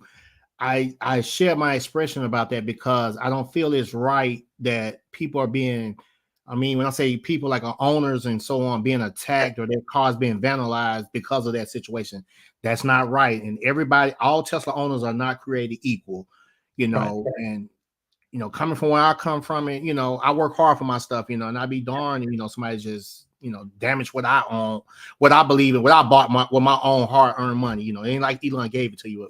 But please check out my video on YouTube about that. I kept it PG-13 if you want to say, but just kind of get my point across, because that ain't gonna fly with all owners, especially out here in Texas. We are 2A all day. All day. And he didn't even give his own mom a discount. So right. He's not lots of discounts. I work for the company. I work for here in Austin, and we don't get discounts on vehicles and things like that, stocks, right. Stock options, that's things right. like that. But not no vehicles and everything. And it like with my racing car that I got over $200,000 in this car, that was my hard-earned money. It wasn't given to me. I'm not sponsored by Tesla or anything like that. That's just something I believe in, that I started my own racing company with and so on. I don't have Tesla backing me up or anything, but that don't have anything to do with Tesla, so right. It's just a company product that I believe in, Right. And not only does it not have anything to do with the company has very little to do with him. Exactly. Yeah, that they don't say it's deeper than just Eli, Yeah. And so for me, it's like, I look at what's out there in the market. I look at what meets the needs of my family, and then safety is right up there. Not necessarily number one, but it's like number one and number two safety. It's got all the high tech I like. It seats everything we need. It tows. This one doesn't tow as much as I would like, so we're still looking at Cybertruck. And that free fuel for life, I'd be foolish to give that up. because as soon as I sell it, that's gone from the vehicle. That's free fuel for my lifetime of the ownership of the vehicle. And um, you got the FSD, which as the sole driver of the family, that makes traveling so much easier. I don't. Oh well, Rifion's got the drive unit, whatever, blah blah blah. It does, but that's only good on the highway. It only keeps you straight, and it's not done yet. It's going to be done by the end of the year, they promise. And yeah, you got Blue Cruise, Super Cruise, all them, but I don't want to pay monthly for this thing. I paid once, and I'm still getting updates to this thing. It is way better than when I bought it. It works best for me. And like Marcus said, I worked hard for it. There's no need for me to go outside and see it spray painted with, like we saw on that as I was scrolling through on that Cybertruck. That's uncalled for. Right. I get your complaints, and yes, I agree on some levels that this is not ideal. And you can see my tweets directly at Elon. I'm like, hey, you will get people killed if you do the Tesla SpaceX approach on the freaking government, and people are dying. I'm not saying I told you so. I'm just saying that the government is not built to handle the way that it's being done. I do agree that there is some waste. Unfortunately, right now, when Elon posts stuff, somebody did an analysis with Grok. They're like, hey, and analyze his last 1,000 tweets. And it was like 35% of them were like, you could take them at face value what they say. So the rest of them were either stretches or lies, or somebody else lying for him. And he just didn't bother to check it. He's not as reliable on his tweets as he used to be. Do I take issue with that? Yes. Am I standing outside his office? If it gets worse, I might consider it. But right now, I just say, hey, dude, that's not true. And then he doesn't look at it because who am I? But other people see it, and we want to choose our battles, and we don't want to resort to violence. Because once you switch to violence, it changes the game in a way that you can't take back. Correct. And the way that we're set up today, it usually just means that you get, or as Marcus pointed out, depending on how your local police force responds, it will be a permanent solution and you won't care about anything else ever again. You want to go supermarket? Yeah. Come here. You want to say hi, Mark? Yeah. You want a sticker? You You brush your teeth with mommy? bathroom.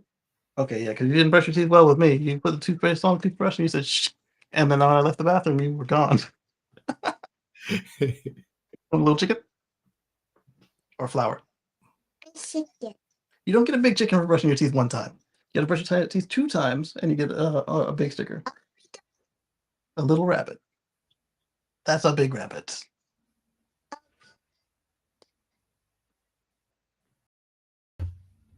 With the chicken. A little chicken, this one? Okay.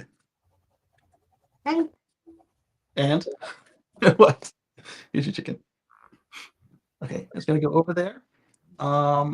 Under Bluey's friend with the purple, all the way down next to the rat from yesterday. Keep going. Yeah, right there. Down, down, down, down, down, down. Up, up, up, up. All right, find your mouse from yesterday.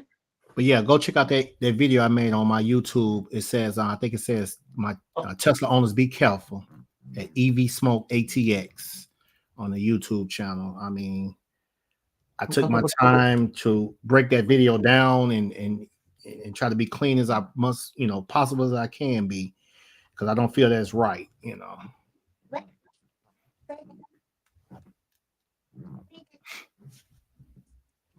Right there, baby. Oh. Yeah, not yet, right? Okay, so exactly that.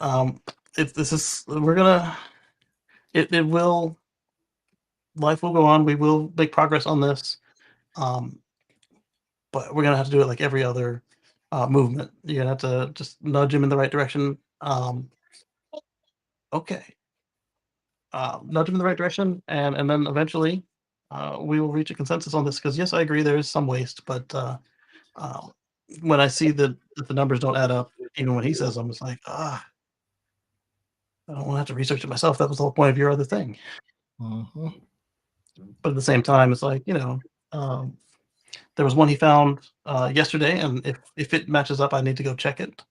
There was this company that was basically doing janitorial services or something to that effect for an empty building or nearly empty building, and they were charging $245 million to clean one building. It wasn't listed as a particularly large building.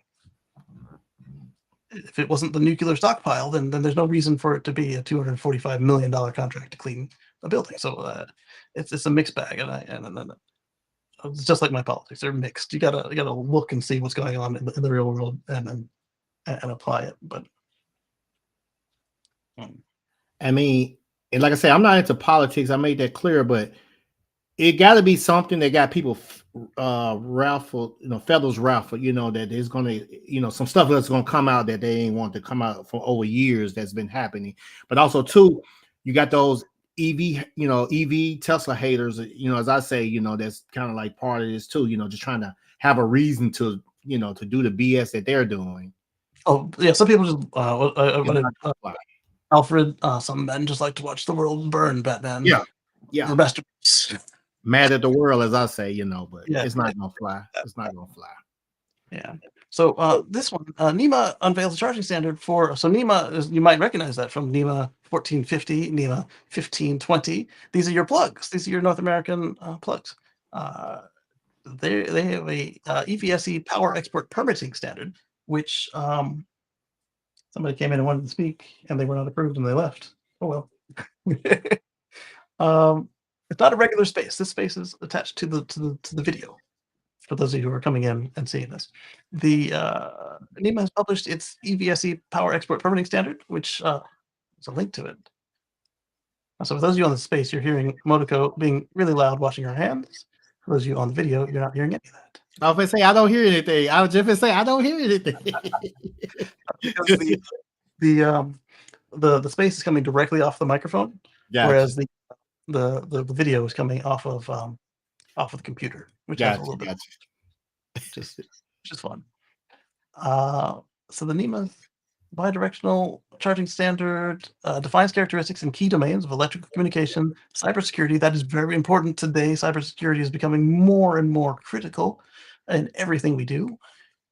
Cybersecurity for permitting of power export between EV power supply equipment and electric power system.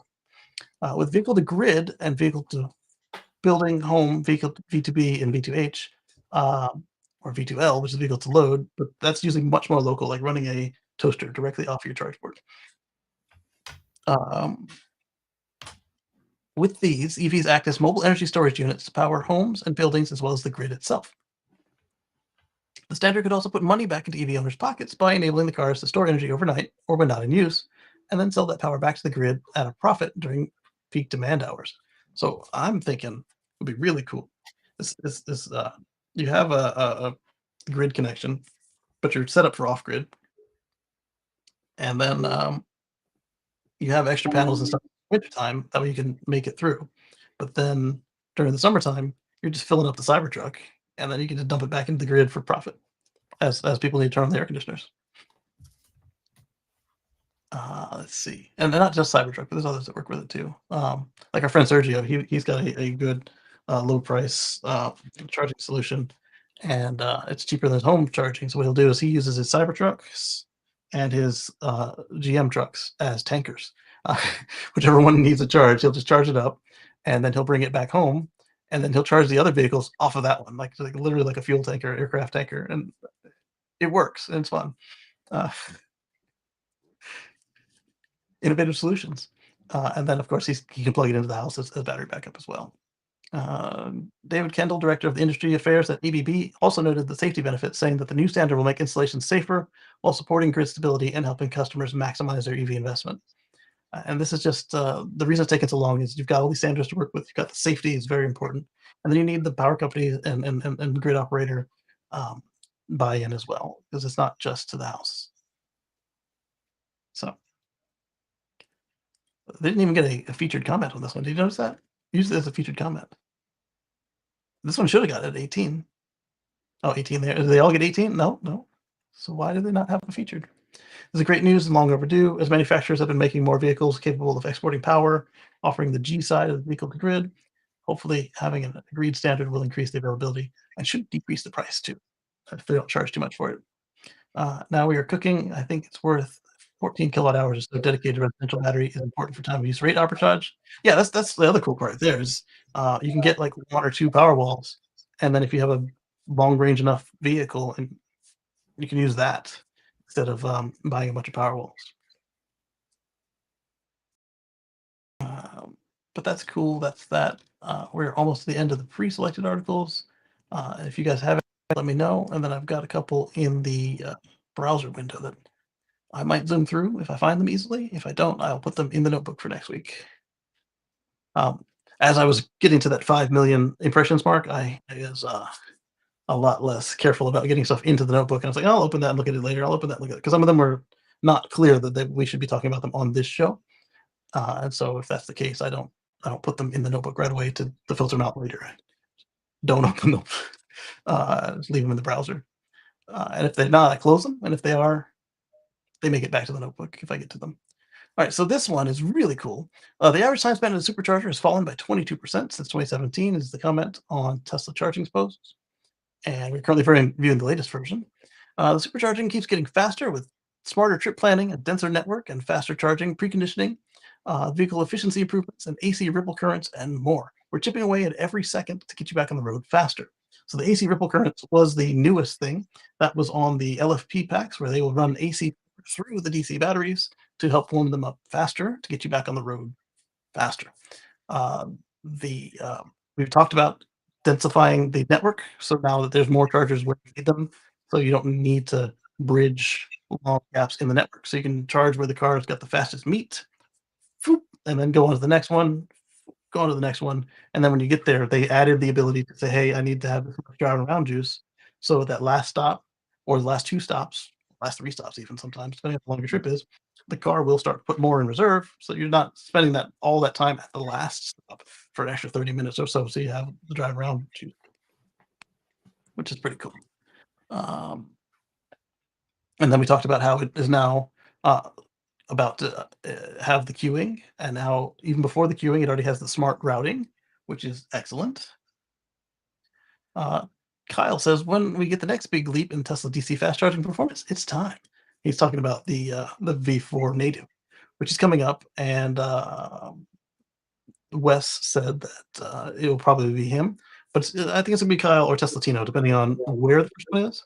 But the reason it leans more towards Kyle is Kyle's not afraid to just hop on an airplane and then borrow somebody's car, whereas Tesla Tino will have to get his truck there.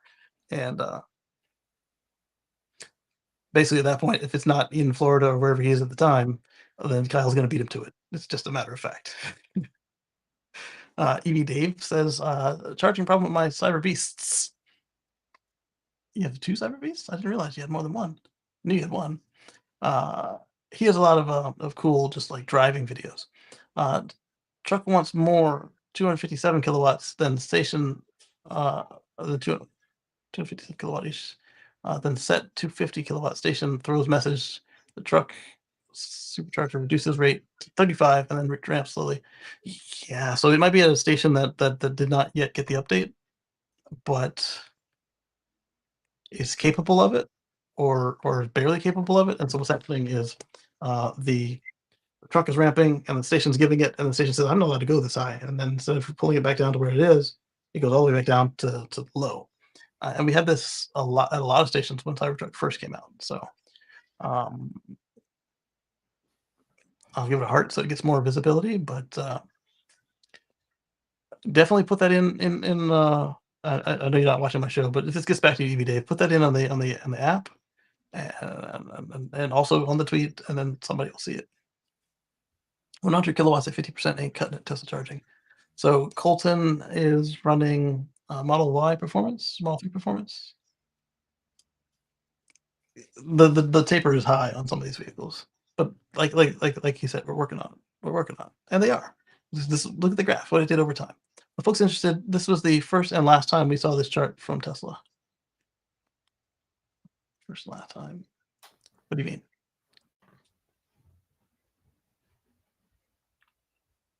Is that the same chart?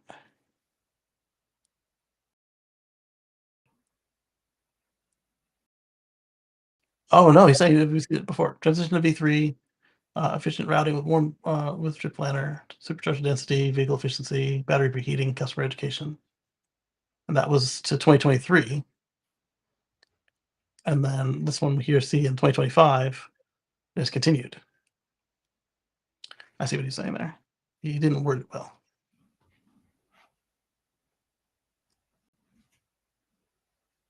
That Investor Day 2 from 1 hour and 39 minutes in. Must be the non-Tesla data working its way in. Okay, so next up, we've got some Rivian news for those Rivian folks. Rivian's first quarter of positive growth. So this is huge news for Rivian. Rivian's first quarter of gross profit is a major milestone. The company warns of a tougher year yet ahead. So this is just like when Tesla did it for the first time. They hit profits. Once you can do it once, as long as you've got your fundamentals right, you can do it again. And then once you do it again and again, you're making money.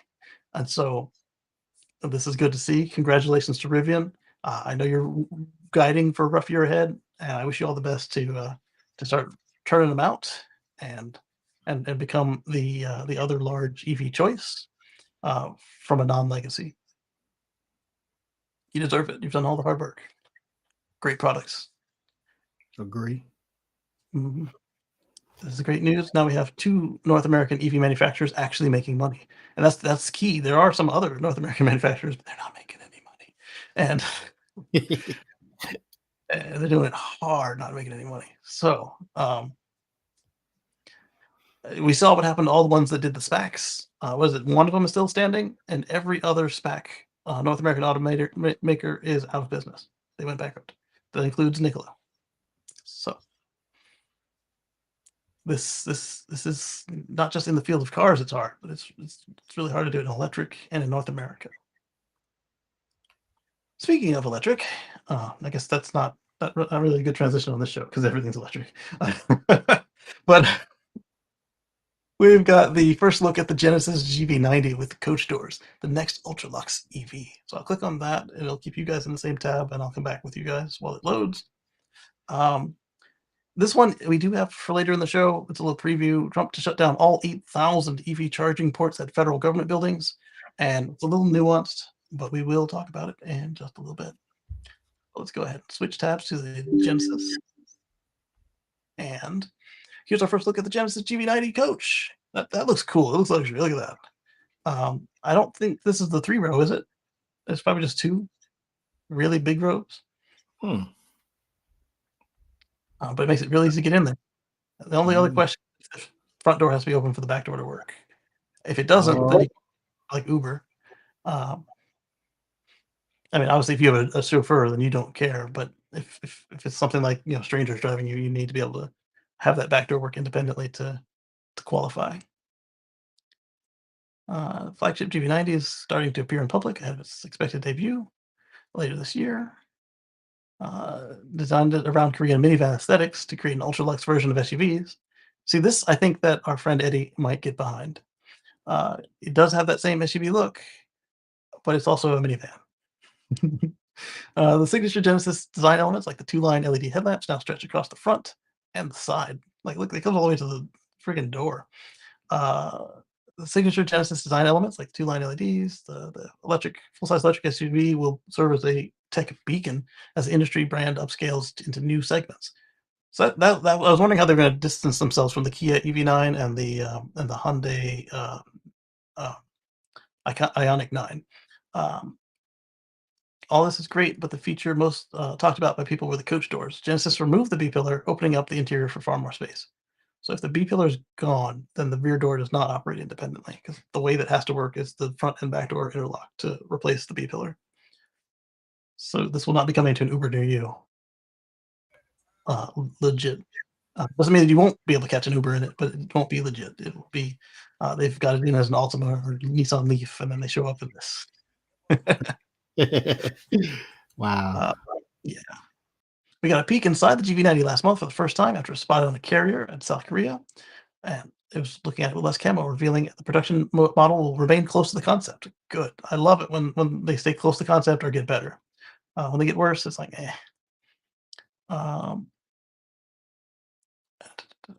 So one way they could do it without the B pillar and have the doors independent is when you pull the handle, you could have like steel bars that push in and out, and you could let the bars go, and then the back door could open, and when it closes, they close back up like some of the French door fridges do.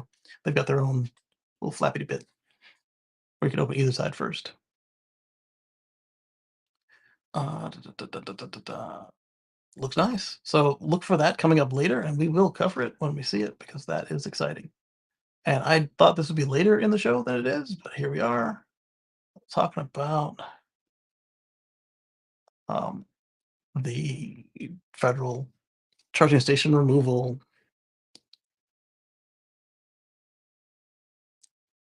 So the GSA, which is the Government Services Administration, which manages buildings owned by the U.S. federal government and more, is shutting down all of its EV chargers nationwide, describing them as not mission critical.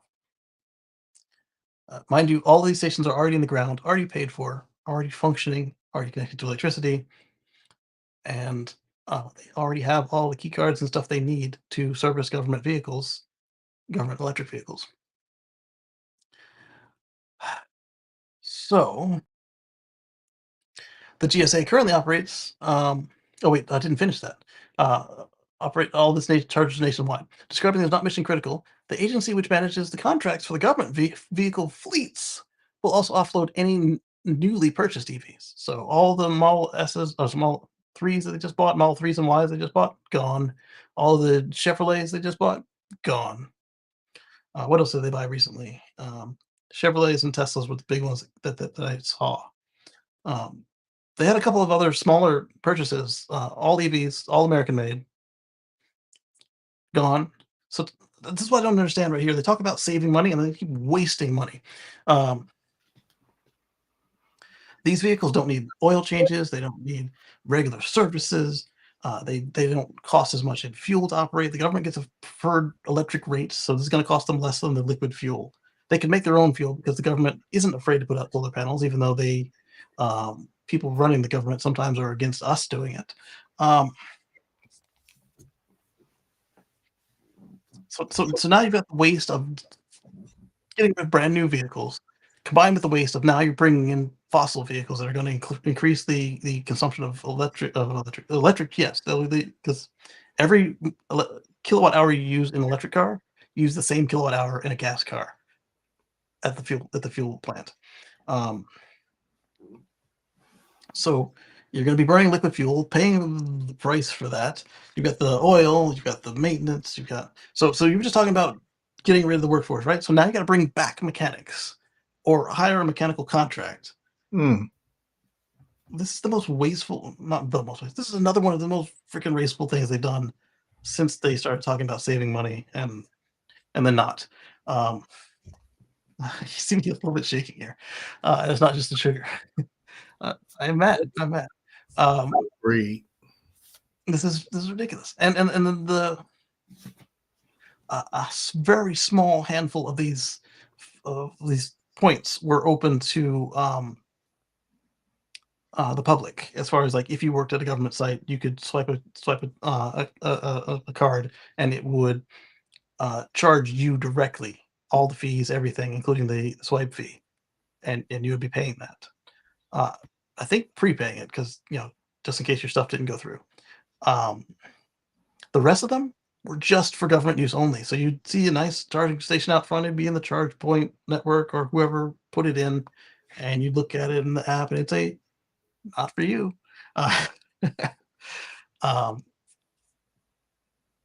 This is asinine.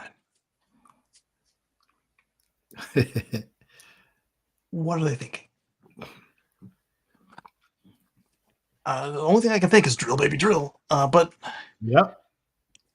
With that's the opposite of what you were trying to do with the savings and stuff. It's like, okay, you can drill, baby, drill all you want, but you don't want the government buying it.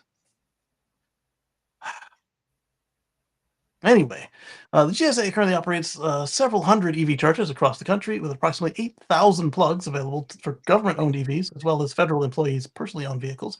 That is the personally is very slim, and they aren't getting it for free. They have to pay for that. They don't get to just plug up, because the government isn't allowed to give you anything for free, just like you aren't allowed to give them free labor. So this is completely off topic, but Elon's in your 5 points, which you did memo.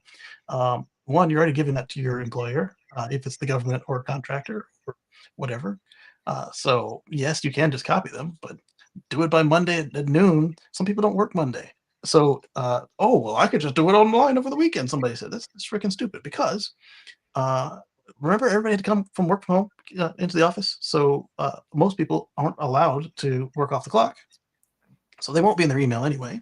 And there's people on vacation, people who work, their week doesn't start till Tuesday or Wednesday, right?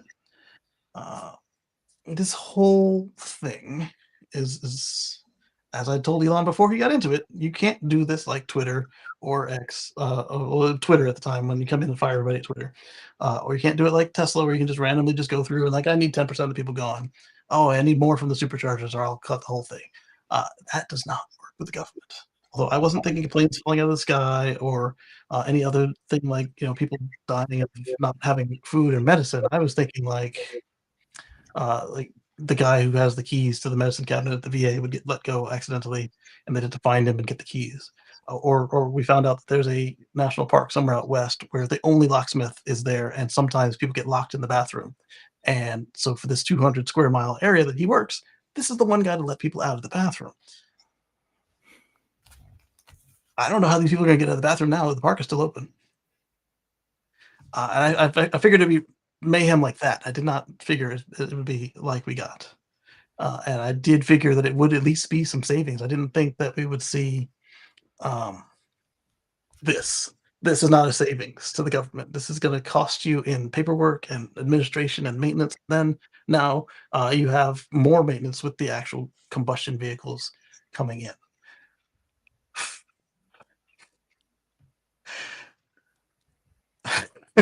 She's gonna let the quarantine. Okay.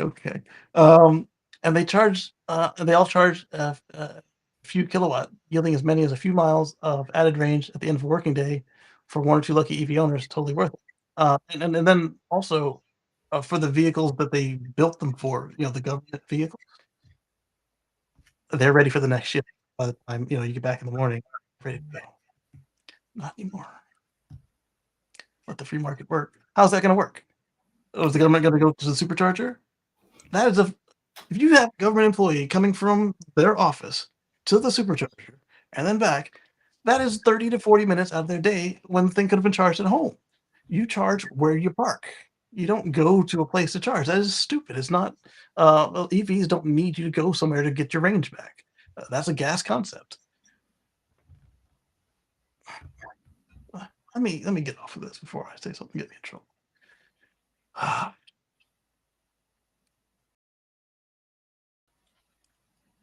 Let me put it in the right window. I almost pasted the article on top of us, and you wouldn't hear me because we did an article. Oh boy. Tesla is holding in-house robotaxi plans, says Uber CEO. And on my anger, I know that's a Trump thing. I know that Elon would not have ripped out all the Chargers and sold all the Teslas as much as he does stuff in the anti-interest of his companies. He would not have done that.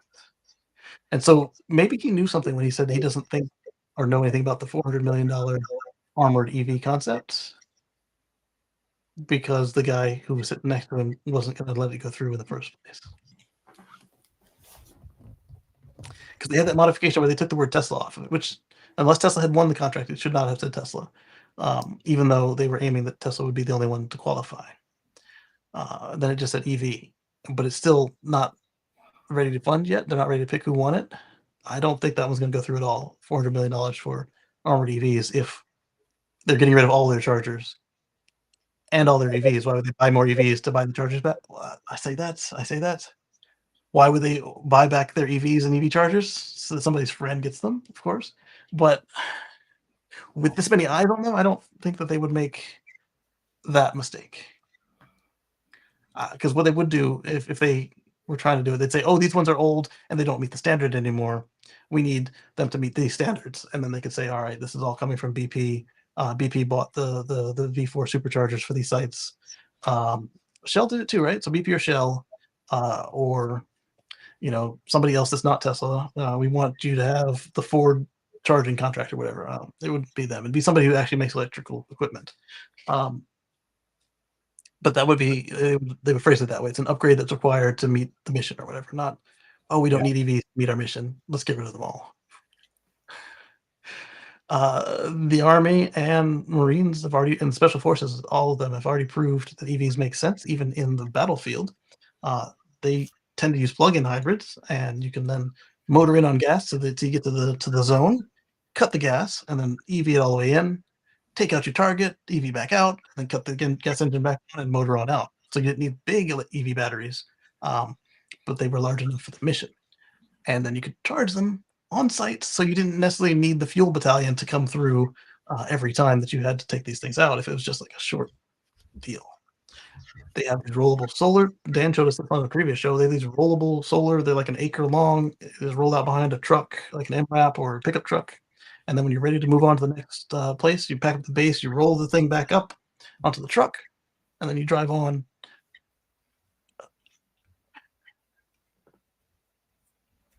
They are destroying a tactical advantage. So anyway, let's go back to Tesla's holding in-house robotaxi plan, says Uber CEO. So this one I put in there to say, duh. They told us from Hardware 2, the very first full self-driving capable, or so they thought, hardware, the one with the NVIDIA chips. They told us that, especially from AI Day #1, they told us that they were not planning on allowing us to run these things on a non-Tesla network. When you bought the Hardware 2 with the FSD package, it basically said, you agree not to use this on Uber and Lyft and anywhere else. This is for Tesla only. So help you. And you signed that when you bought the FSD package. So Uber complaining that they're not sharing Robotaxi now doesn't surprise me. It doesn't surprise me. Now they could probably make a special purchase with Tesla, get some cars, and then pay Tesla VIG or whatever. But this is not a surprise. That was the only reason I even had that in there. All right, so that was the last one in the notebook. Let me surf this thing real quick, see if we have anything cool to talk about. Anybody in the space, or Marcus, you got anything for us to talk about while I look through this thing? You pretty much covered everything, and no, not really. All right, everything off top. What you got there? So earlier, yeah, I was going through Passerati because that's what I was going through. Typically, when we were doing it, and they're not the Robotaxi isn't going to be painted. Oh, it's not. That's cool. It's gonna be like Cybertruck, or it's gonna be like plastic. The Cybercab is not painted, and they're developing a new process where the paint is injected into the panel at the same time as manufacturing. Okay, so similar to the Saturns. They had the pigment. The pigment was impregnated into the panels as they manufactured them.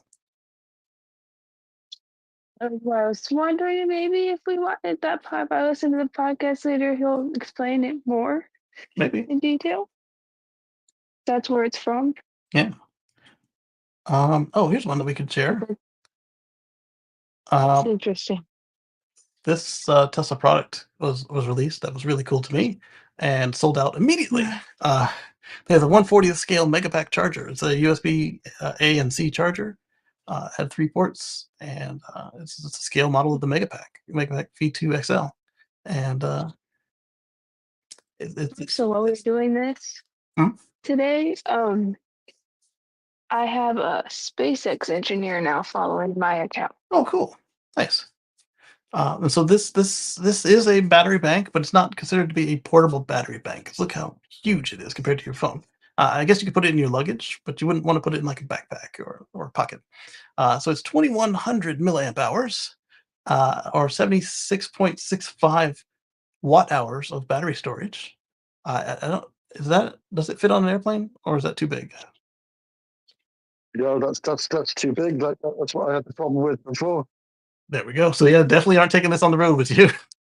Unless it's in your car or something. The max input is 65 to 100 watts, depending on charging adapter or cable. But here's the cool thing: it can output 100 watts for one device, but it can output simultaneous 108 watts between the two USB Cs and the one USB A. Oh, they got a video.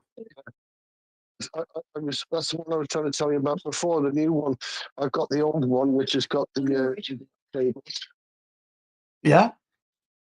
And it's got micro USB and Lightning port. It's got all those. Plus, it's got it's got micro USB on one side and then it's a big full size USB and its whole connection on the other side. Yeah.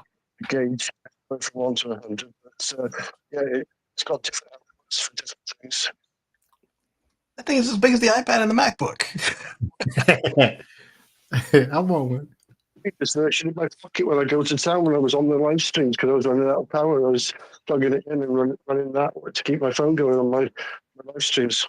Yeah, but your new one, the smaller one, it was higher voltage or something because it had a different.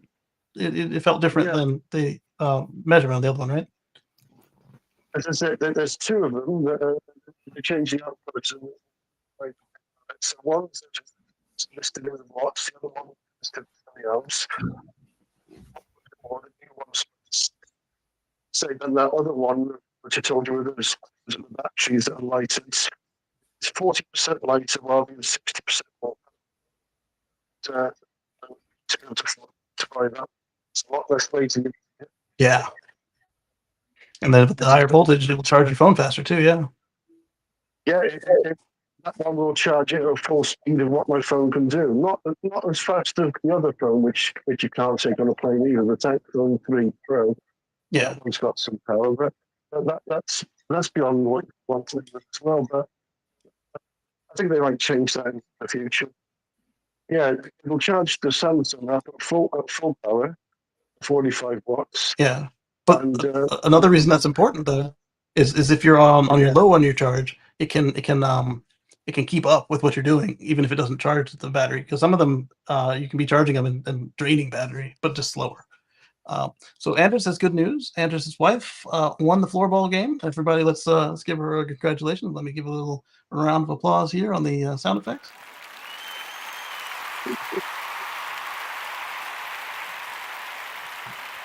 Glad to hear it. So what we've got coming up here is that the Starship, you might have seen, we covered it, broke into a million pieces after the booster got caught again. So we had 2 booster catches, 1 booster dunk in the water, and the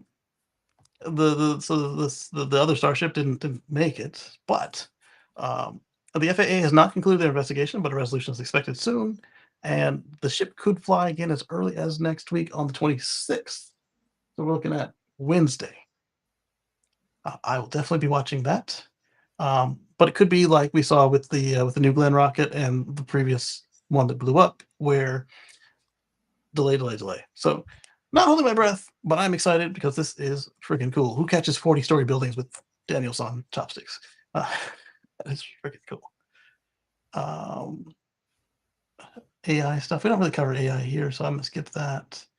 Obsidian. I was supposed to read about Obsidian. Somebody wanted to talk to me about it. This one's about batteries. Well, we can talk about batteries here. EV batteries with higher silicon content are coming, according to GM exec.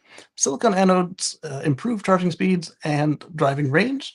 GM says that the US is well positioned to incorporate them, and there we go.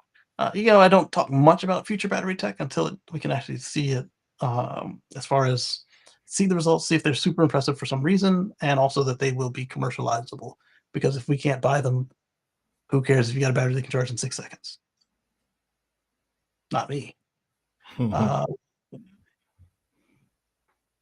This one is tangential. We talked about how after New York City put in their congestion charge for like $9, that all of a sudden the city was like traversable. And we talked about all these people who were like, wow, I was opposed to this, but now I can get to work 30 minutes faster and all this and that. It's gone. Trump personally has rescinded the DOT approval for the New York City congestion toll and condemns the city to pollution. So ours is looking at it in terms of pollution.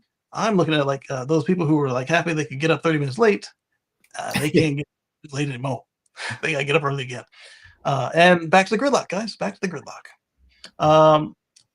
Robert was telling us about how the congestion charge in London had a similar effect where it did free up the traffic, and it was a bit of a bear for the folks who didn't have the money. And you're wondering why Trump even cares about this, right? He doesn't pay these things. He rides in a motorcade, right? The charge affects a couple of his buildings. So I guess people complained to him, hey, you can do something about this. And he said, yeah, I can. And he did. So these rich people have no longer have to pay $9. That be that. There's always the traffic builds with every generation when you see more and more stuff building and building. And even in my city, a small city, looking at the traffic jams, but also the works and all the rest of the things that cause the congestion. Making people pay for it is not the solution. There's other things that are solutions to the problem. That's what they need to be doing. They need to be looking at those things. Yeah, it's multifaceted, and they need to try some stuff. And the funny thing about this one was they only had it for a month before he did anything about it, which was because he didn't get any good data after just a month, and I didn't allow them to try anything else either. Because now he took that off the table, he probably also nixed the program that would allow them to even have control over trying the other stuff. Because bull in the china shop. All right, so this is some more about the van that Elon's telling us about here. She was talking about some of the ones she saw, and this looks similar to the one we just looked at ourselves. It might even be the same article. I was looking for the one that showed the cargo van back and the other stuff. Tesla supercharger virtual queues, we got that. Scientists unlock vital queue to something. Waiting for it to load up. A strange quirk of static electricity, but I don't know what's in the article, and I don't know that it directly applies to what we're talking about here, so I will leave it open and we'll talk about it later. Volvo ES90 is a preview of Volvo's software-driven future. It'll be Volvo's new flagship EV-only sedan. So that's good. It means it'll actually be designed as an EV platform.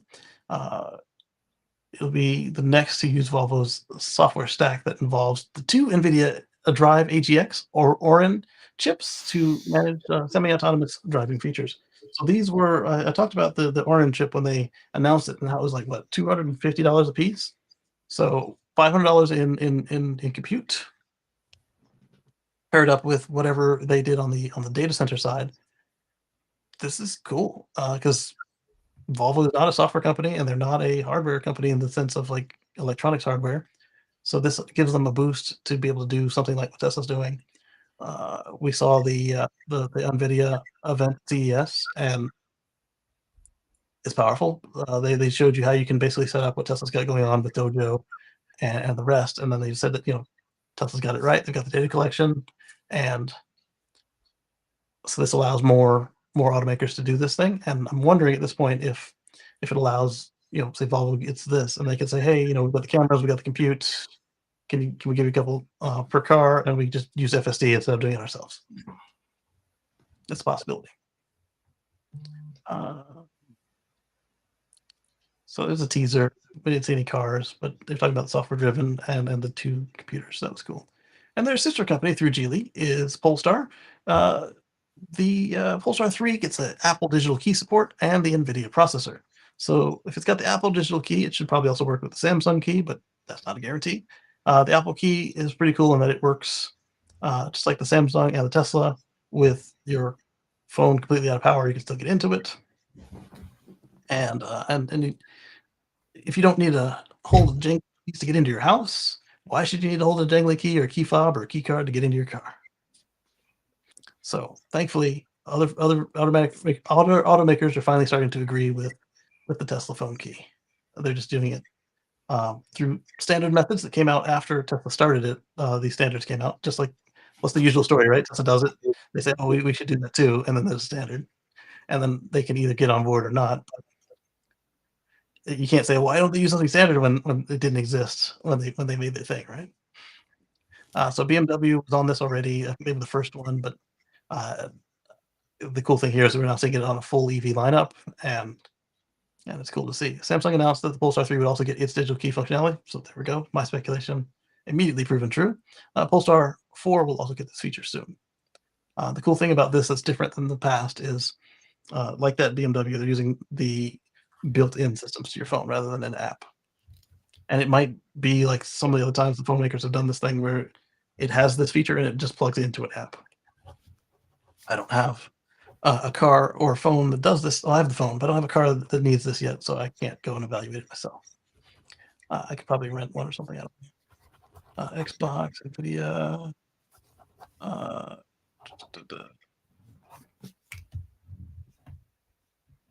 This one isn't exactly related, but software obsolescence and why I like to build stuff that doesn't rely on other people's cloud. Like behind me there, well, if I had the thing off or when it flashes, you'll see like there's a big stack of blue lights behind me. That's my home server. I like to do some stuff at home to make sure that people can't just turn my stuff off wherever I can help it.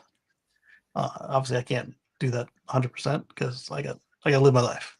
But the Humane pin, the $700 AI pin, and HP bought the company, and you have until the end of the month before it is useless.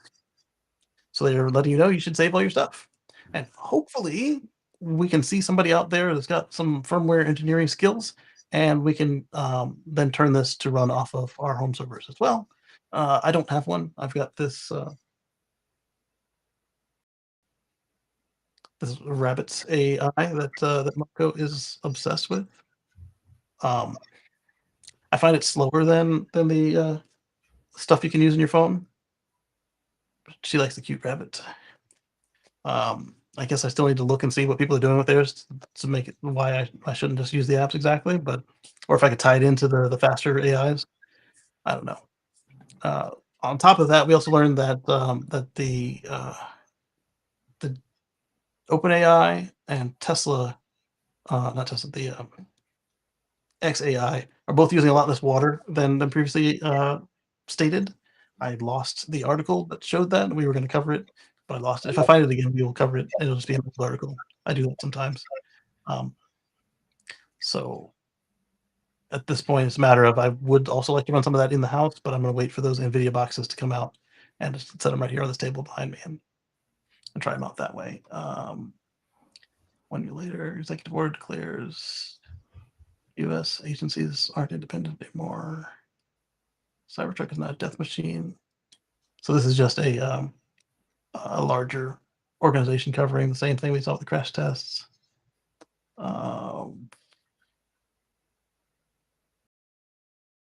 This one I wanted to see, but I didn't watch it yet. Watch this: the world's first electric flying car hop over another vehicle as it takes flight. I will look at that later. Well, no, it's an article. We might look at it here. I thought it was a electric podcast. So since it's not a podcast, we can look at it now together. Again, this is one of those ones that was in the browser, so I don't know what we're looking at here. It says it's an electric car. It looks like the Roadster a little bit. But I see a lot of venting and stuff for the quadricopter fans. Looks like it holds a person or two. Looks like it puts off a lot of wind. Look at that. Who said electric flying cars are only for the movies? Aleph Aeronautics has made a video after posting the video of its electric car driving and vertically taking off in public. The video shows that those wheels look tiny. They look like bicycle wheels, like the solar Australian concept cars that the students do. Video shows the electric car flying, jumping, blah, blah, blah. It takes flight in California. Is this the next Wright Brothers Kitty Hawk moment? Blah, blah, blah. Hype it up. This doesn't look like anything practical, so let's watch the video.